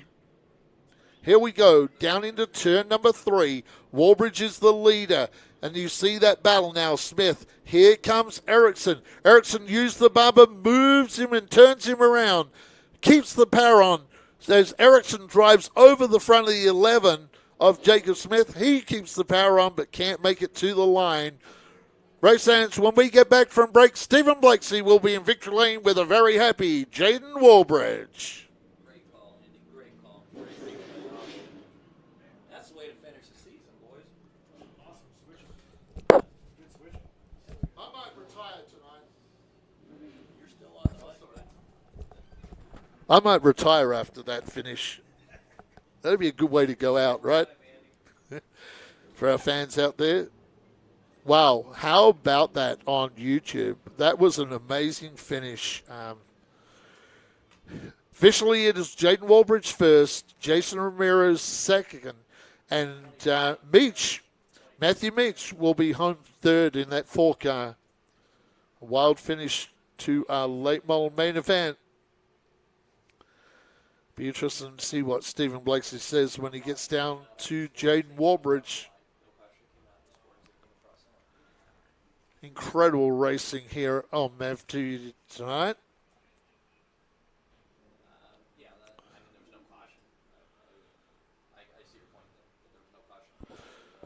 Congratulations going down there to Jaden Warbridge from his crew. Wild finish to the Triple Turkey Open Challenge tonight.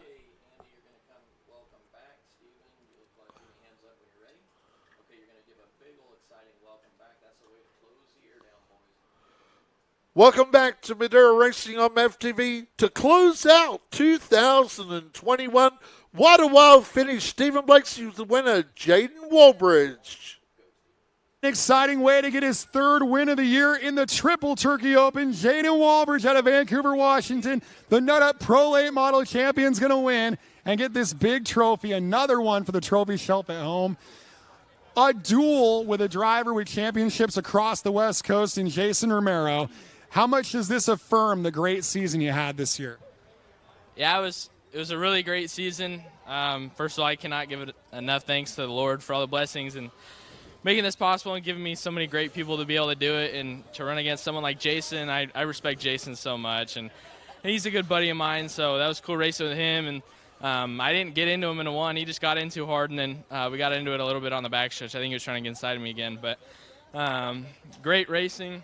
It was great racing with Bradley, too. Those were pretty tricky restarts there with the different restart procedure, but trying to figure out what gear I want to start in.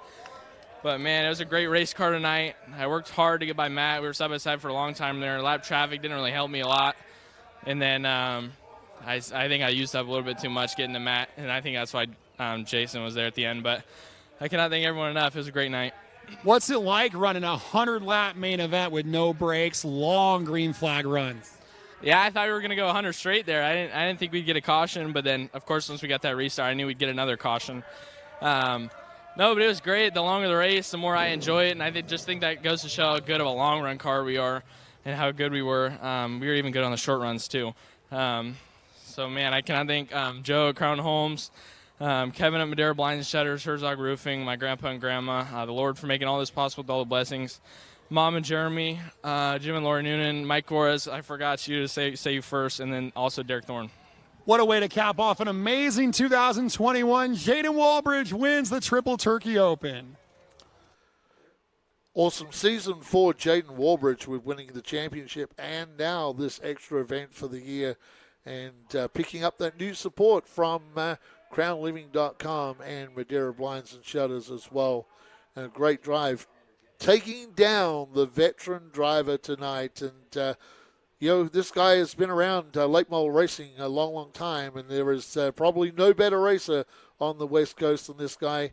And tonight, Warbridge got it done. But second place, Jason Romero with a great drive is down with Stephen Blakeslee. We got to love postseason open shows that attract some big-time talent like this guy, Jason Romero. And, man, you've been snake-bitten. You've wanted to win here so bad at Madera Speedway. Tell us what you could have done differently. Man, nothing. I think my team brought me a great car. Jaden raced great. He didn't make a mistake. I made one little mistake after I took the lead. We had that long green flag run, about 75 laps, and that blew my front brakes out. They were gone. So I had all front brake in the car, and the rear brakes were the only ones working. So had to start driving the car a little bit different, change my line a little bit, and then those yellows let my car kind of cool off a little bit. So it worked for about 5 laps. That last lap I drove in the corner, it was all rear brake and had to skate it up the hill, and Jaden got underneath me, and that was it. But I just got to thank Madera Speedway and all my team and sponsors and support, Folsom Lake Asphalt, Civil Engineering. I mean, everybody who puts this stuff together and lets us come out and have fun. When you drew the 10 pill, what was going through your mind versus where you are now?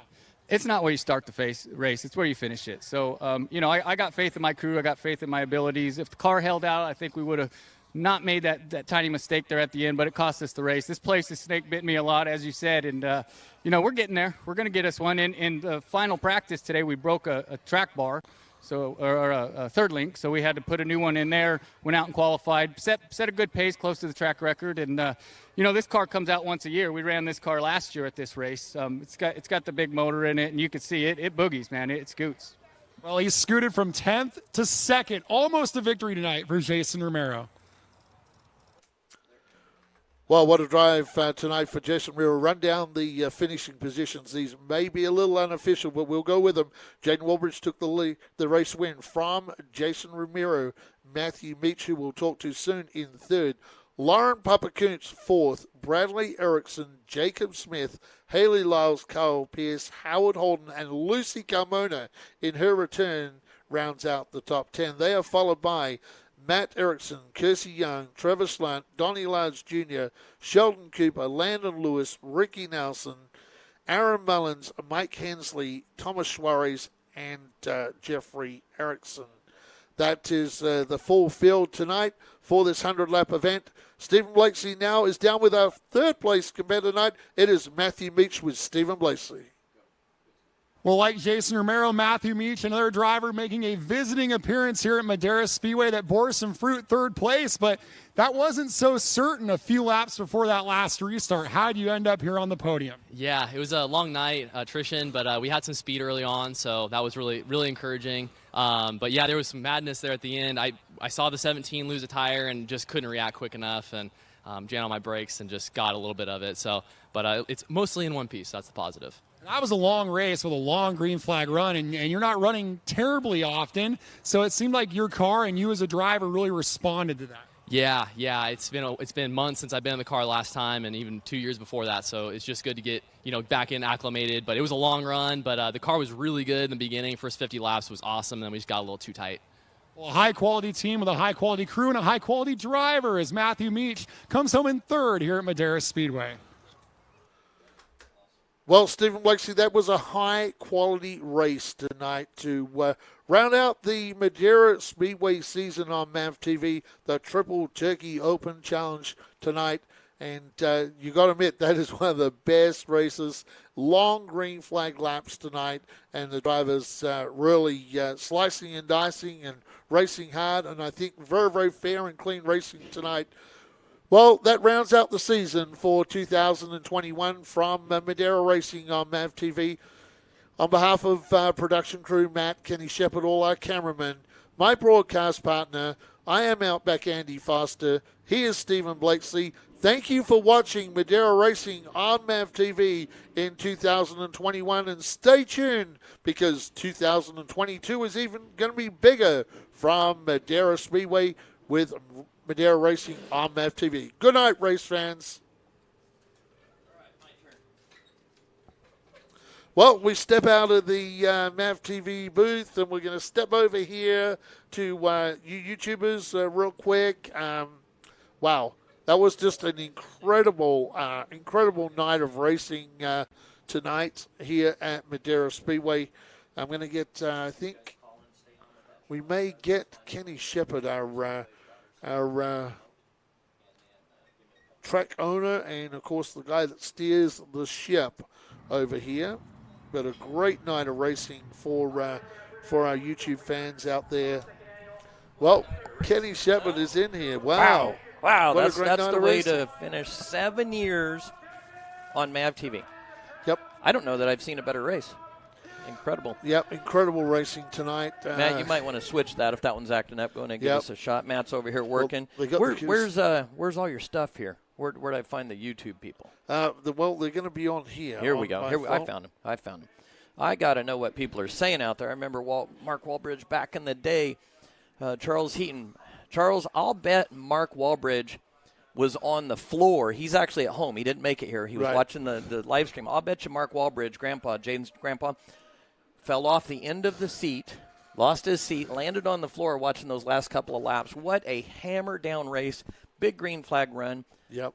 This has been the best season we've ever had when it comes to competitive racing. I don't know that we can top the high-quality racing we've seen. At the drivers' meeting with all the guys, Ron Hornaday stepped up and we were talking. I predicted huge green flag runs. I'm so excited. That's what we got. What a night. What a run by Matthew Meach. Yep. just so many of these talented drivers coming forward. When you consider Matthew went to the back because the hood was up on that car. Just amazing. Just amazing. What a wonderful night. We're going to get this all packed down. We've got a lot of work to do. We have some special guests in the pit, so there's some people. We wanted to organize this where we finished at 8:30. We're done at 8:15. Phenomenal night of racing. Phenomenal season. All of you fans on Short Track TV, this is our last live production of racing for the season. But make sure we've got a Wednesday night talk show that I do where I'm interviewing the drivers. You can catch those interviews on Short Track TV that we interview for a segment from MAV TV. We're doing those live. Stay in touch with us, during the off season here. We've got some big plans for next season. Got one more to go. Pumpkin Smash you guys talked about, but it will not be live. I'll be in the water truck. We're going to have some good old-fashioned Saturday night short track fun. So we're going to sign off and get out of here. Yep. Short Track TV fans, thank you guys so much. Man, I'm so fired up. I don't know that it gets any better. The Short Track Shootout, I thought was the ultimate of races. Yep. Then this thing's going to go 100 straight. Do you think it was going to go 100 straight? Well, it looked like it at one stage. I thought didn't it think was. before the start of the night, but I tell you what, when it started racing, I thought this thing's going to go all and then the way. That young man on the screen, he had to earn it tonight. Yep. Big time. Romero put it on him. The 22 was putting pressure on him. Matt Erickson was phenomenal tonight. So let's sign off, get out of here so we can knock this thing down. Somebody said, holy cow, we used to run Supermods back in the day at Madera. Yep, Supermod fights back in the day were the thing at Madera. So you're going to scout a little bit more here? Yeah, all right, we'll let you. We're wearing Steven's. Davey 51. Yep. So we. Yep. Yep. All right, let's get moving. Thank you guys so much. Make sure you guys hit the like button if you get a chance. Let's get out of here, Andy, so we can get our guys packed down. We've spent so many way late nights into the midnight hours doing this, so let's have an early night. Get Stephen Blakesley home before the sun comes up. For everybody that helped us this year, you out back, Andy, Stephen Blakesley, amazing. Matt right here to my left, phenomenal. Matt's worked his, I'll say butt off. We're not allowed to say the ASS word this year. He does the editing. Doug, Mike, we've got Colin down there on the lift. Man, Colin's really come around, hasn't he? That kid's smooth as silk. We've got our new man. We've got some new talent coming out. We've got some neat stuff. We've got documentaries we're working on in the off season. So for Michael and Anthony and all the guys, and then ultimately I hope CK watches this. CK, we're going to miss you so bad. 40 years at the Madera Speedway retiring. You know what we all need to do? We need to pack up and go see him in Hawaii sometime, the whole pack of us. Yep. He'll probably find something to play with race cars. All right, fans, we're going to sign off right now. Just Hurry quickly, up. Quickly. We want Short Track TV on the YouTube, on the Wide Wide Web, racemadera.com, on Facebook, Madera Speedway. Make sure you keep in contact with us on the social media through the off-season, and Madera Speedway will return to the airways in March of 2022. Yep, and like I was saying, Wednesday nights we've got the Inside Draft Talk Show where we're filming segments, driver features, plus I've got a marketing seminar I'm going to do free for everybody in the racing world, trying to teach everyone how to do sponsorship. Watch out, this next week it looks like Ron Hornaday and Landon Lewis will be on with me this week for a driver profile feature. So a lot of fun. Hornaday, Ron Hornaday, my buddy, Ron Hornaday Jr., was out this weekend. It was great to have him as a guest. Stephen got to interview him at the start. All you guys got to see that. So we're going to sign off. Good night, race fans. We love you guys. We love this sport. And remember, go visit a racetrack, a short track, somewhere near you. I don't care where it is, Midwest, East Coast, wherever you're at, go visit a short track. We love you guys. Good night. We'll see you next year right here on Short Track TV live from the Madera Speedway. Good night, race fans.